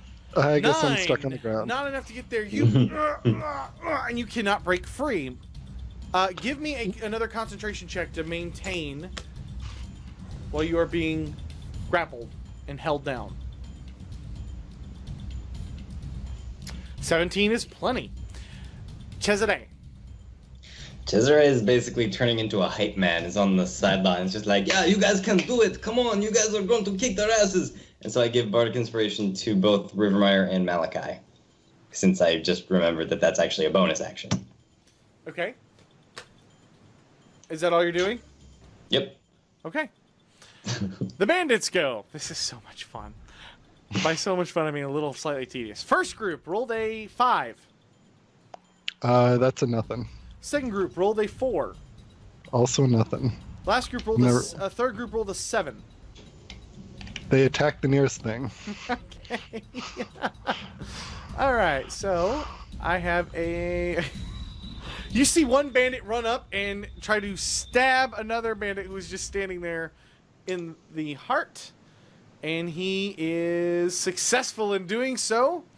And he reaches through, and you can see a guy and drop down. One of these crewmen is now bleeding out and or dead. I, for some reason, can't check that, so we'll just go with that one. Okay, that guy's dead. And then the next guy is going to attack randomly. He is going to run up and punch one of the guys on top of you, Malachi. He is unsuccessful in doing so. The last two guys are going to start pummeling you. Good luck. I have a 12 and a 9. But they do continue to maintain their hold on you. Rivermeyer, he's down. Bran, you can swim over to the boat and climb up in one round with how fast you are. I do that. I will let you do that. I'd like to know what expression you have on your face when you get back over the edge of the boat in your like finery cloak completely ruined, knowing you're gonna have to face what's his name with another salty seawater all over it. Malachi, give me a strength save or an athletics check. All right. You have bardic inspiration. I do. You can use it after. You have a It's not 5. And then another concentration. Please. 17. You Hey, I'm are keeping them where they count. unable. You're unable to get off from these guys because these guys are just so bulked out. But you are still maintaining your spell. That's 3 rounds on that spell, by the way. Cesare. Cesare just learned that a lot of his spells don't require material components. So, Like Vicious Mockery. like Vicious Mockery. Also like Dissonant Whisper, but Vicious Mockery seems more appropriate right now. You motherfucking cocksucker, dog-licking bastards! Who are you doing this to? The guy who's fucking with Malachi. Okay. I've got a saving throw of... what is a wisdom? It doesn't matter if it's a wisdom save. 9. You see him... and he kind of lets go of Malachi for a moment. Neat. And, have you... no. Yeah, nope, nothing. That's it. And then flip him off. At this point, you see the bandits got to go again. All right, here we go. So we've got first group was a 7. They make a random melee attack against the nearest creature. Okay. One of them tries to turn and immediately punch Cesare. I have a 17. No, miss. 17 Are you misses. wearing your breastplate? Of course I'm wearing my breastplate. Why wouldn't I be? How could you be Fair wearing enough. your breastplate if you're dressed up? Because You're it not wearing goes armor. so perfectly with my breastplate. Uh-uh. Why would I commission an outfit that doesn't incorporate my Because badass it's breastplate? a disguise for you to be a nobleman, and noblemen don't run around on a boat in a breastplate. I don't Otherwise, you know would not have how been many allowed noblemen on. you have met. All right, well then I guess I'm not wearing it, so that does it. You take a whopping 1 damage. And the next guy will get up and hit his friend right back in the face, at which point he is successful. Okay. The next group, that's just one group, guys. The next group rolled a 2. What is a 2? 2 is nothing. The next group rolled a 5. That's a nothing. Okay, and then the guy who stands up grabbing his head, help! Help! And he begins screaming at the top of his lungs. And the other guy is continuing to hold you down, and he is trying to punch you in the face, Malachi. I have a 6, which is no good. Rivermeyer, you are back up with the items. Bran, No, that's 2 turns. I get to act this turn. that was your second turn. You went down, you went up. No, this is my third turn Third now. turn? Okay, go ahead. Yeah, okay, cool. I'm gonna bonus action pull out Kahunir, and I'm gonna shoot people. Sounds like a great idea. I'm done with this crap. All right, I'm trying to think if I'm gonna let you draw the bow and the arrow out of a I'll bag of action holding. surge it. Okay. Yes. I'll action surge, which Yeah. gives me another bonus action. So I'll bonus action draw the bow, shoot, and then shoot again, and then bonus action sprint. Welcome to Action Surge, Fighter Rogue. Oh my gosh. Jesus He's gonna Christ. start doing crazy shit, and he's level 10. So you can move up, and who do you want to shoot? There's a whole bunch of chaos going on up top. Well, One guy I is wanna screaming. shoot One guy's two- on top of I wanna Malachi, shoot- I wanna and Bran shoot is two. soaking wet at the edge of the boat. These two. Okay, shoot one. Yeah, I can do that. They have an AC of 12. I don't care. Your 25 hits. Your 11 misses.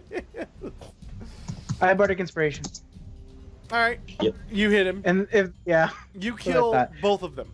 Yeah, because sneak attack too. I know that. So you kill two guys who were punching each other. Me and Cesare.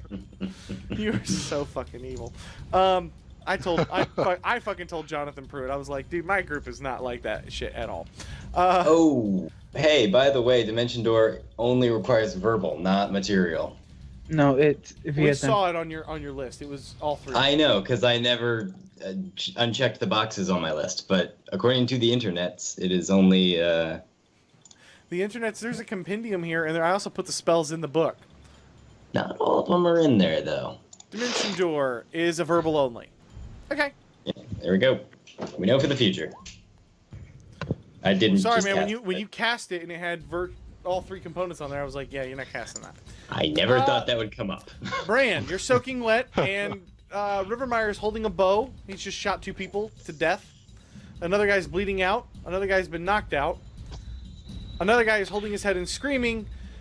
And there's a couple more guys that are just standing there looking off into space doing nothing. Is one of the guys that tried to throw me overboard still alive? No, both of them have been... Actually, you know what? I'm sorry, yes. Both of them. One of them's on me, isn't it? Aren't they? Both of them. I One of them is. go up and grab him and try to throw him off. Yep. Yeah, give me a strength save. Or a strength check. Or athletics check. Athletics check versus him. Yeah. your 32 is more than enough to pick him up and hurl him from the boat into the water.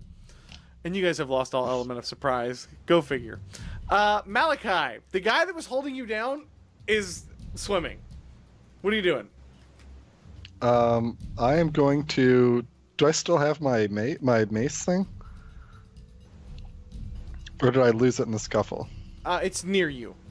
You just have to get up, walk over, and pick it up. Can I do that and smack the guy in the head who's screaming in fear from... No, not in one turn. Not to move away from him. Get up, All right. just half your movement, get back to him, and attack him. Then I'm going to get up and try and kick that guy in the balls. Yeah, no problem. Give me an attack roll. Give me a 20. Alright. Oh, a natural. Doesn't 20. matter. Okay, a natural 20.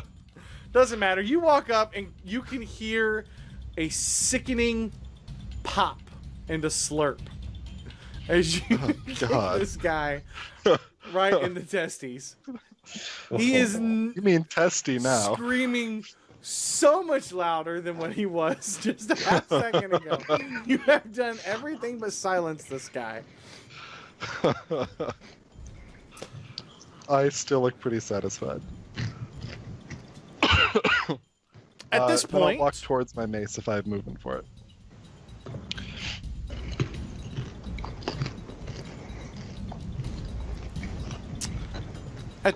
you guys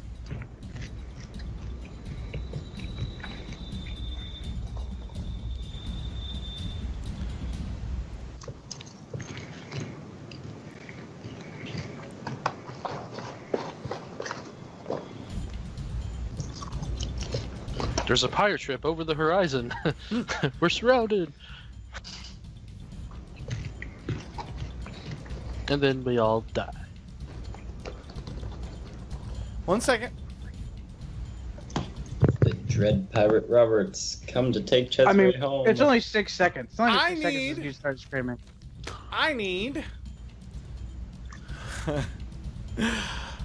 Rivermire to make a wisdom save, please. Nope.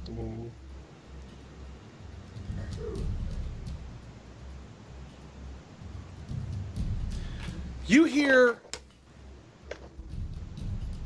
kill your friend. in your head, and you are compelled to Oh, kill shit. your friend. You don't feel that close to Malachi, I think, right? She is specifically pointing at Cesare. Sounds about right. And so, that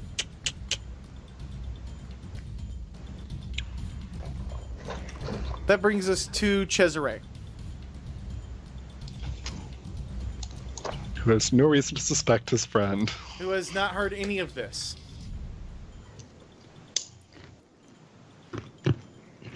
That raises a good question. Wait, do I even know that she's here? Make a perception check. Yep. Yes, you see her walk up, and I mean, like, you notice her. You did not hear her casting a spell. But she took my loot. So I feel like I do have every reason to go after her, if for no other reason because I want to get my loot I back. would not argue with that. Ooh. Wait, give me 1 second. Fuck. Suggestion has material components. Hold on. Dissonant Whisper doesn't. You I know have, Dissonant Whisper you doesn't, have, but you have 10 seconds to give me a course of action. you brought this on all of us, Cody, with your taking away of my focus. Dissonant Whisper. On her? On her, yeah. Okay, yeah. Let's see, what's the save? 17. Yeah, 17, even without my loot. It'd be 18 with the loot. I have a wisdom save of 20. Wonder- Does she disregard it, or is she halves it, I believe, correct? She takes 6 damage and she doesn't have to run away. Okay. But she does have to make a concentration check. She does That's have to make a also true. concentration check. Saving throw. Which she does. Okay. So,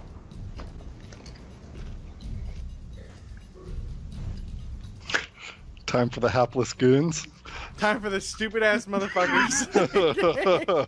All right, let's have all these guys make all their stupid confusion checks. Let's see, how many groups do I have left? I have 1 group, 2 groups. All right. I rolled a 3. What does 3 do? That's a nada. Nothing. And I rolled a 7, which attacks That's a randomly, fight I nurse believe. dude. Yep. All right, so odds evens. Malachi, you see a guy turn near you and just reach out and try to stab you right in the chest with a sword. I have an attack roll of, dude, it's like impossible to get these guys, of 9. So you easily duck this thing. I'm so glad I have all these bandits. Well, by telling us they're bandits, you're making us less guilty Rivermire. about killing them. You must kill Cesare with everything you possibly can. Cool. I can do that. He takes 8 damage. Mm-hmm. And how do you react to that? What the fuck, man? I want you to... I'm trying to think about sneak attack, because I think that would catch him by surprise, that he's suddenly being shot by you. Whatever. Let me look. Because I think Oof. sneak attack is like if you get caught by surprise. Let me read the wording on it here real quick. Let's pull up my handy dandy book. Rogue. Sneak attack. You're not gonna like accent search your friend or anything?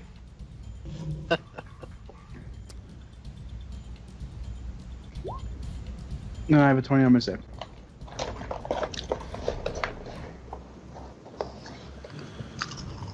Exploit a foe's distraction. I'm going to say that yes, you sneak attack him. Yeah, Cesare was super surprised by that whole thing. Yeah, so Cesare, you just feel an arrow thunk into your side and a sudden warm feeling running down with a sharp biting pain as you take 25 damage from Rivermire. And you see Rivermire kind of just look over at you. Bran, you just saw Rivermire shoot Cesare. Okay, what's my nearest target next to me?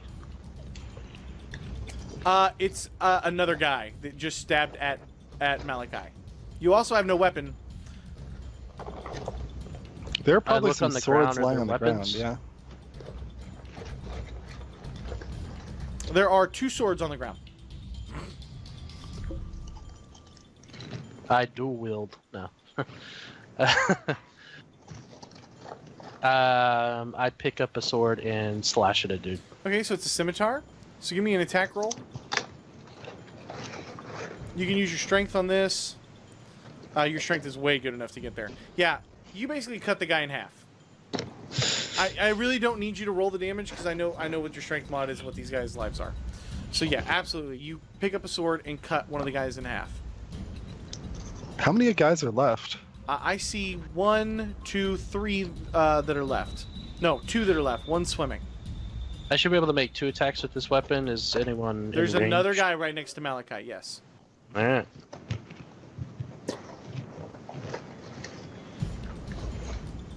Yeah, you can drop him as well. So you drop both of the guys next to Malachi. I don't mean to cheapen you not doing the damage roll. It's just not worth it. You've way got it with your rage. Okay. Okay. And you can also move if you'd like, Brand.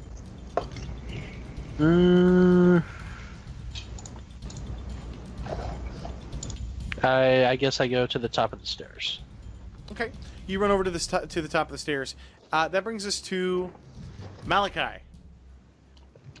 All right, there's a guy still squealing from when I kicked him in the balls right near me. He's the guy. No, he's dead. That's the guy that sorry. Brand killed. There's one more just guy killed who's him. just standing there staring off in the distance. Yeah, I'm gonna pick up my mace and I'm just gonna whack him. Whack him good. Lethal or non-lethal? Non-lethal. And there we go. Not a problem. You can walk up and honestly, I think you would be able to knock him out because he is just standing there completely still. And I think I just if baby sealed him. If you walked up to somebody who's literally just standing there and you're just like with a club, I don't see any reason why you wouldn't be able to incapacitate them in one Maybe strike. so. Works for me. And he is not dead, he is knocked out. So you left 2 of these guys. You left 2 guys alive. The only one still alive. Yeah.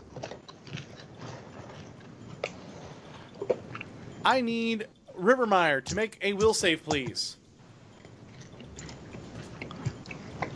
Is it not? Am I not broken? Did I get a chance to break it for my last action? You did. I need you to make me I another, rolled a- please. Okay.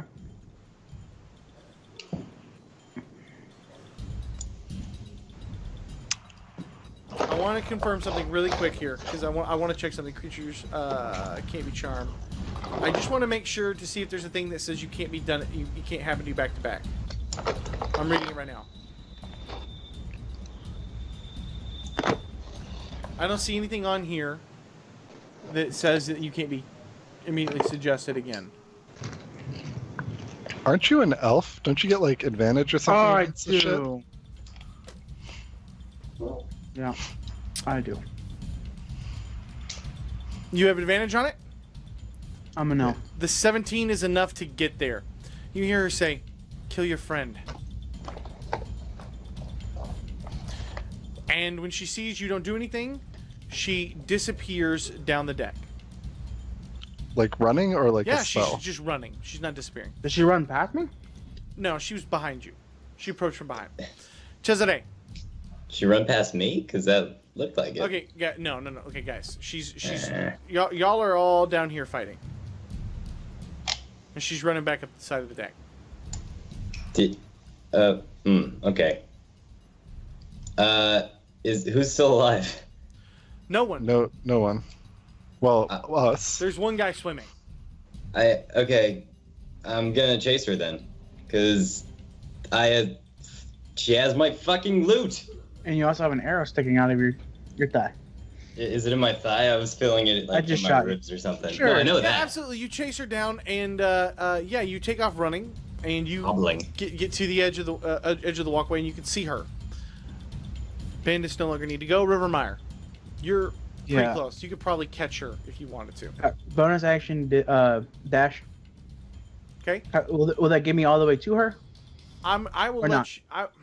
What are you trying to do? Let's see. If I can get all the way to her, I'm gonna tackle her.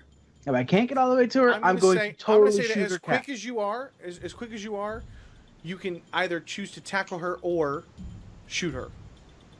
Cool. I don't have strength. I'm gonna precision shot. I'm gonna use a maneuver and precision shot, Okay. which gives me an extra D8 on the shot to like totally Hamstring cap or her. calf. Yeah. Okay, got it. Go for it. All right, so I get to add +2 to this. 20. Yes, you're able to you fire off, swoosh, and it digs in your and she kind of goes tumbling down to the ground. You see a bag kind of slide across the deck a little bit, and sticking out of the bag just ever so much is the hint of a lute, like a guitar head. Hells yeah.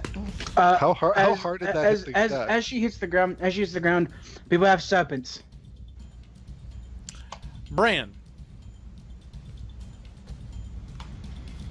I investigate the noise down there. And Yeah, you just- basically see. I mean, you guys have Rivermire. We can break combat unless there's something else you guys want to do in the rush.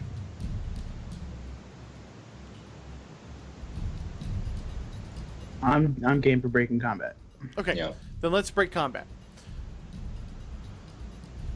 Now, it's totally not an untense situation because there are still people aboard the boat, and there's probably somebody that has heard this commotion. But this whole scene took place in about 40 seconds or so, very, very quickly. As you approach Bran, you can see her turn. No. But she just kind of says no to you guys. Yes. Cesare, just so you know, she made me shoot you. Now, if we didn't have more pressing matters, I would literally cut out her throat. Cesare grabs Rivermire's lapels, just looks him really intensely in the eye, and then takes his one hand down, grabs the shaft of the arrow, just pulls it out, and just drops it, trying to be quiet the whole time. You see her reach over, grab the bag, and then throw it at you guys. There, take your coins. We're not here for coins. I told you earlier we're here for information. She looks at you kind of confused. There's the money. Take it. It's what you came for. See this coin? It looks like all your other ones. That Right. was found at a murder. Why? Don't know. Many people come, gamble on the boat. Right. Maybe one of them took a coin home. Maybe Your one three of them left it seasons. there on purpose. I don't know. All right. You're coming with me. We're gonna have some fun. Was my loot in that bag, Cody? Yes. If you go to reach down, you have found another bag of holding. The problem is that this bag of holding has all of the gold for all of the gamblers and people Oh, here we on rich, the boat. son! We rich. Did you just say that's a Take it. problem? Yeah, dude, I'm an assassin. I'll shoot them all. I have just done the unthinkable for this party. Monty By the way, we also Hall. just robbed a gambling boat. We talking like 10,000, 20,000? Uncountable at the moment. Oh my god. Kingdoms have been founded with less. It's a private area that I can It's take you. not so much that they wouldn't have hired additional protection here in case they were robbed, but this was unexpected for them. Their nightly tick. Gentlemen, well- we need somewhere secluded.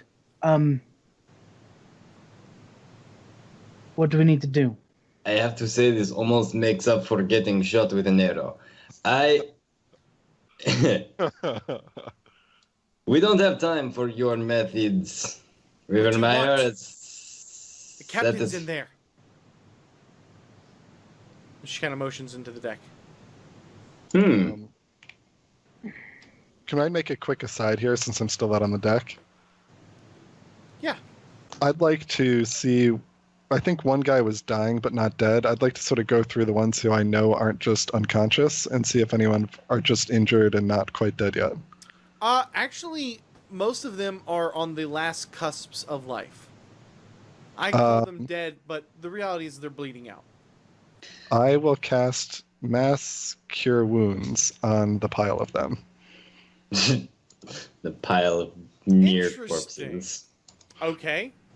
And so you begin to go into your chant, pulling on the strings of divine magic in the weave for you that you're very familiar with.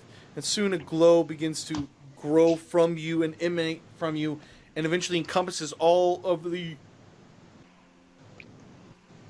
people on the deck here, including the ones that were just unconscious. And soon you can start to see wounds healing and blood drying up a little, not a lot. And you hear several sounds of coughing and breathing from the crew. Does that hit me as well? I would say that it hits everybody here that wants it to hit. Nice. Um, I fucking needed that. so are they like waking up and ready to fight back, or are they like still hurt They're pretty kind bad? of like not in a big hurry to attack you. Be like, look, you guys are just doing your jobs. I get that. Maybe just stay down. We don't have to do this to you again. This is a one-time offer. And Double nod. I go join the rest of the group. It's very noble of you, Malachi. There's a stark character difference from Brand just being like, I fucking kill them all. And Rivermeyer being like, yeah, I shoot 2 of them. I mean, they didn't even hurt me. Like, they were trying to pound on me for rounds, and like I didn't take a single point of damage. They're like beneath my concern as terms of like combatants. So, yeah, I feel pity on their woe. So what are you guys doing? I would like to bound and gag the woman, and all of us march into the captain's office and kick down his fucking door. You can bind her hands pretty easily with a bit of material that you can find. There's definitely some rope up here as well that you can cut off a section of and bind her hands with, so that she can't do any type of material casting or somatic casting. And you can gag her as well. And you drag her into the captain's chambers. You kick open the door, and there's the captain, who is intensely standing back with a crossbow aimed at the door. What do you want? Information. And I don't have time for you to say what. Now listen to me. This coin looks like all the other ones. Hold on a That's a second. murder. Before you, as soon as you say information, I cast suggestion and say, answer all of his questions truthfully. You see her, kind of trying to talk in the gag. What? I cast this on the captain. I understand. Okay. That would have been ridiculous if I cast it on her. Oh, yeah. You kind of see the shimmer run through his eyes and kind of glaze over.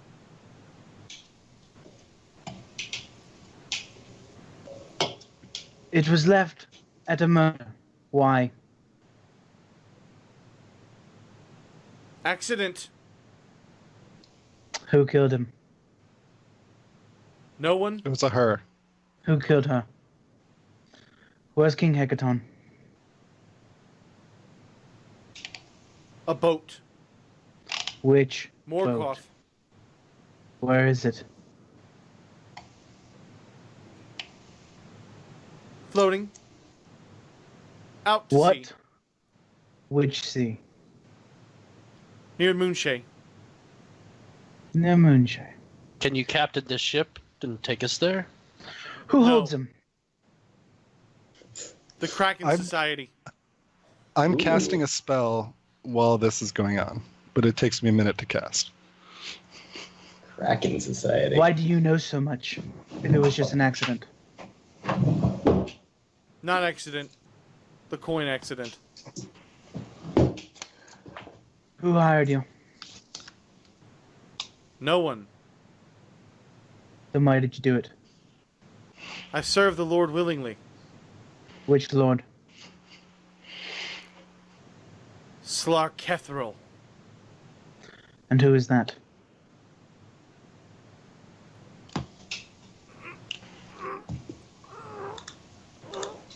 At this point, you start to see blood pour down his nose.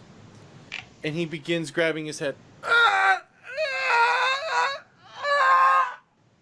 And he is wailing and screaming in pain. And in a matter of moments,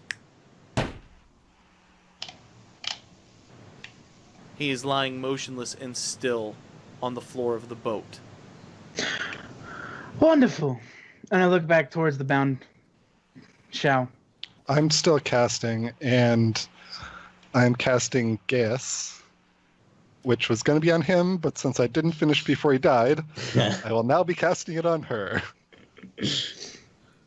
Yeah, man, cast roll for me. It's not a roll. She gets a save. Yeah.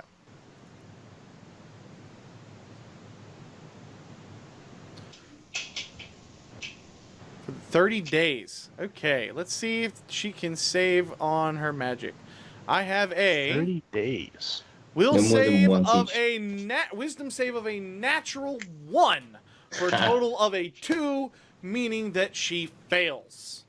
She sure Oh does. my gosh, that is amazing. So can I? So tell me the limitations. The two things I'd like to do are make sure that she sweeps us under the rug so no word gets out of what happened here, and then force her to tell us anything she knows about Slarkethril. Is that too much for one guess, Hold or on, give me a second. sure? Well, you can issue any command. Yeah, I'm thinking that you can issue several.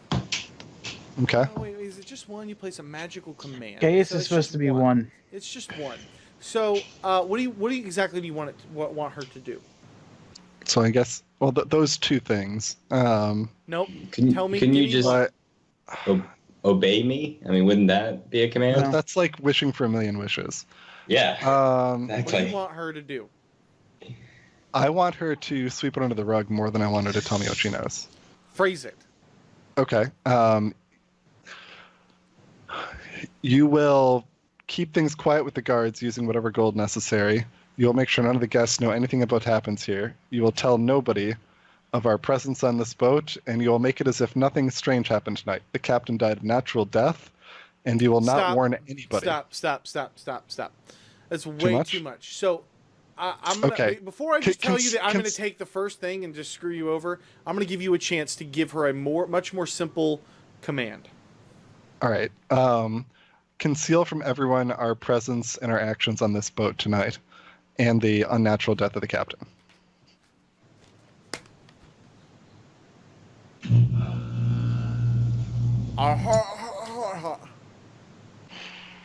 Okay. She's nodding. I go and I loot the dead captain. Does he have anything inconspicuous on him? Let's find out. Let's see what I'd he also has. like to loot his cabin. I take the octopus too. and the octopus tank. I'd also like to perform a medicine check to heal Cesare when he gets stung by the poisoned octopus. So on Cesare Lord's appreciates Island, that. you see that he carries a beautiful, ridiculously ornate, stupid and gaudy rapier with a bejeweled octopus-shaped hilt. Yeah, you He can has have it, a Cesare. silver wine you. decanter and goblet, which are worth about 25 gold each, which I'll go ahead and tell you that. And you see that there is a wooden chest here in the room that is locked. I pick Ram, it. would you mind? No, I pick Break it? Hey, over No, there. I pick it. I am a rogue with thieves' tools. I'd like to give the wine stuff to Bran.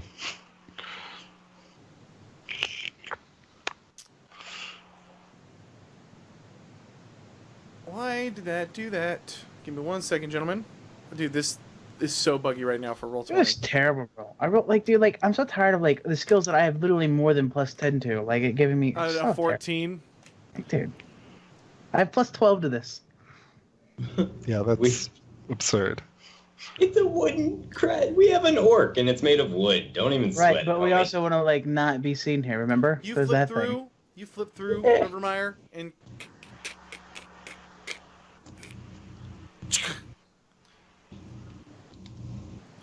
I search him unlock for a it. key in the meantime. Are you opening?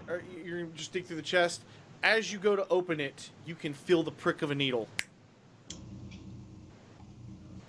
I need you to give me a Constitution saving throw, please. Sure. Rip.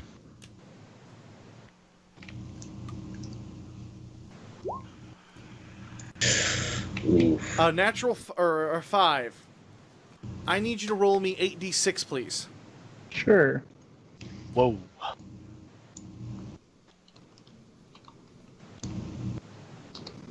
I can't type tonight. 25. You can feel a very strong poison Exactly for 25. Illy. reaching through your veins and immediately starting to burn inside of your skin. I need you to give me a second Constitution saving throw, please. This is to avoid Alright. screaming out in pain. Yeah, Malachi, you have no reason to know that this is happening at the moment. You're being very loud, Rivermire, as you just react instantaneously to this thing. I heal him through you.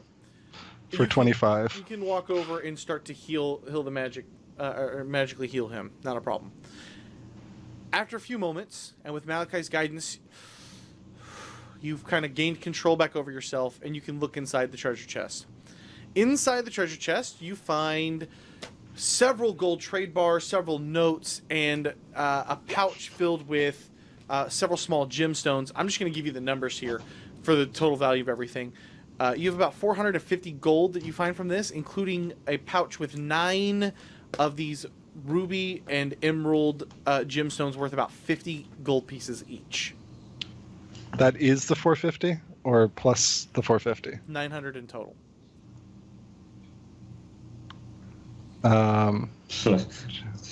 Plus the immeasurable amount of money we got earlier.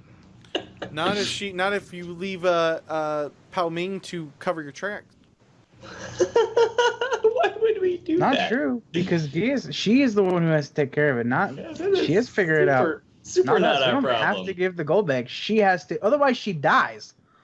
They might, yeah, she Welcome can't to tell them Geas. of our presence. She'll keep taking damage every They might time. just assume that, yeah.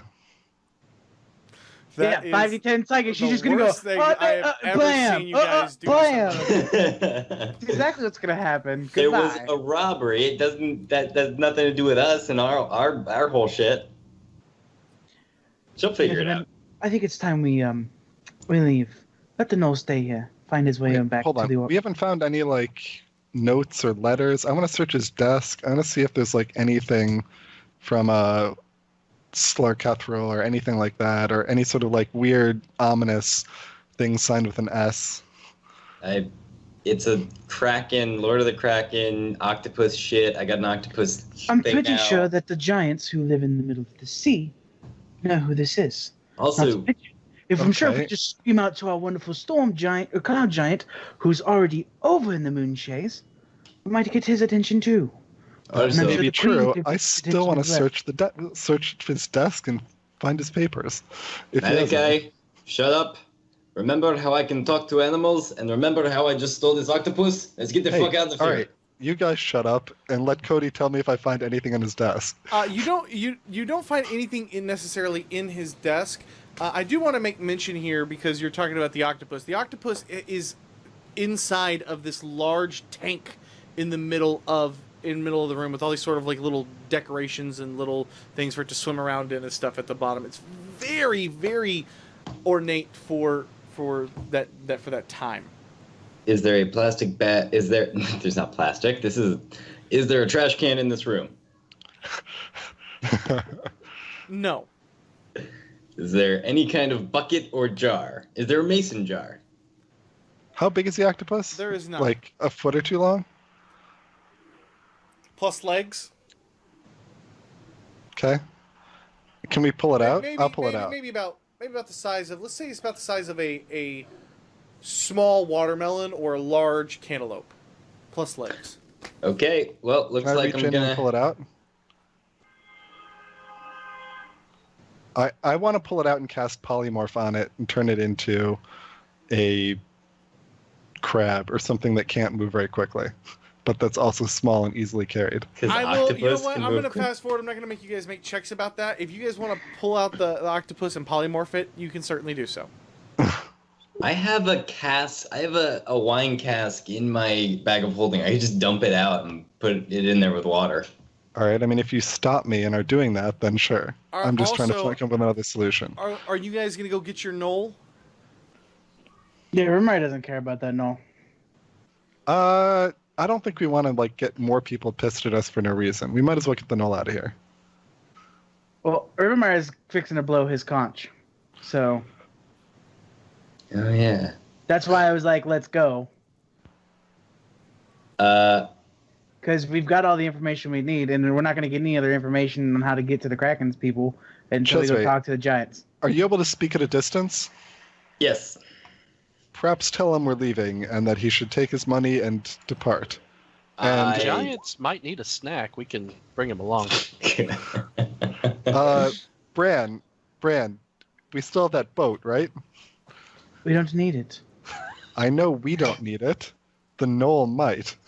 The Knoll can get off at sunrise. I don't want the Knoll to have to be here when things go down. Nothing's Why- going to go down. Remember, you've cast your whatever on it and told her not to. Bran, may I have the boat? I just hand him the bag of holding if I have it, and it. Yeah, I do whatever to make the boat happen. Then I send a message to the Knoll, basically telling him, "Listen, go outside for a piss, get in this boat, take your winnings, and get the fuck out of here." Yeah. His Perfect. winnings will Okay. only be in the chips, which he cannot turn in for gold pieces. Yeah, until sunrise, and then he can walk to the teleporter and teleport back to Everland. Yeah, we'll get somebody else to come in and deal with it later. He doesn't. I feel like he's not going to have thought this All through right, so much. we I give feel him like the, he's we give him perfectly okay. All right, okay guys. to just sit there and go. We It's give an him the NPC option that to we leave. We give him the option to leave. We blow the conch. All right. Yep, Is that done. good enough for everyone? Cool. All right. So you guys leave a message with them, and you can see her eyes kind of getting bigger, and then suddenly you are standing back in the maelstrom. Does anybody still have all like the chips, like a pile of those chips? Because we should definitely drop those all over. You absolutely have some in the bag that are left over that weren't handed out. Perfect. As you guys make your way up to the main room before it leads into the throne room, like the main hall, if you will, of the Maelstrom, where the performances were taking place and all that stuff, you can hear some sweet-sounding music coming from the organ once again. And you can see the two sisters in the middle of singing. There are several giant lords. And as you guys make your way up, you look and see none other than Shalvis sitting at the table Oh, we knew that was going to with happen. one arm, drinking, and he looks back over at you guys and says, "Took you long enough." And next to Shalvis is his wizard friend. Is Shalvis wearing the crown? Shalvis is no longer wearing the crown. Oh my god. And that next to Zazbrick and Shalvis, that is where we will end for this evening. So, I hope you guys had fun. We have another exciting adventure next week. We're going to be back on Wednesdays next week, and I thought we were going to be able to get through this a little bit faster than what we did tonight, but it seems, as always, my players love to make the simple things as difficult as possible. So we will be back for, I'm betting, maybe 2 more sessions, or perhaps the finale. I don't know. We'll see. We'll see how that turns out. But thank you guys for joining us here on Twitch, and thank you guys for watching later on YouTube. We will see you guys very, very soon. You guys have anything else you want to add to the stream? Akorimashita. Catchphrase? Thanks for all those coming. things? We'll catch After you. the campaign, they'll be talking the Storm King's Thunder. Talking Yeah, we Taking probably 20. will do that. Yeah, we probably will do talking Taking 20. You know, I get called talking 20 so much anyway, so it doesn't matter. So thanks for joining us, guys. We will see you guys very soon. Peace.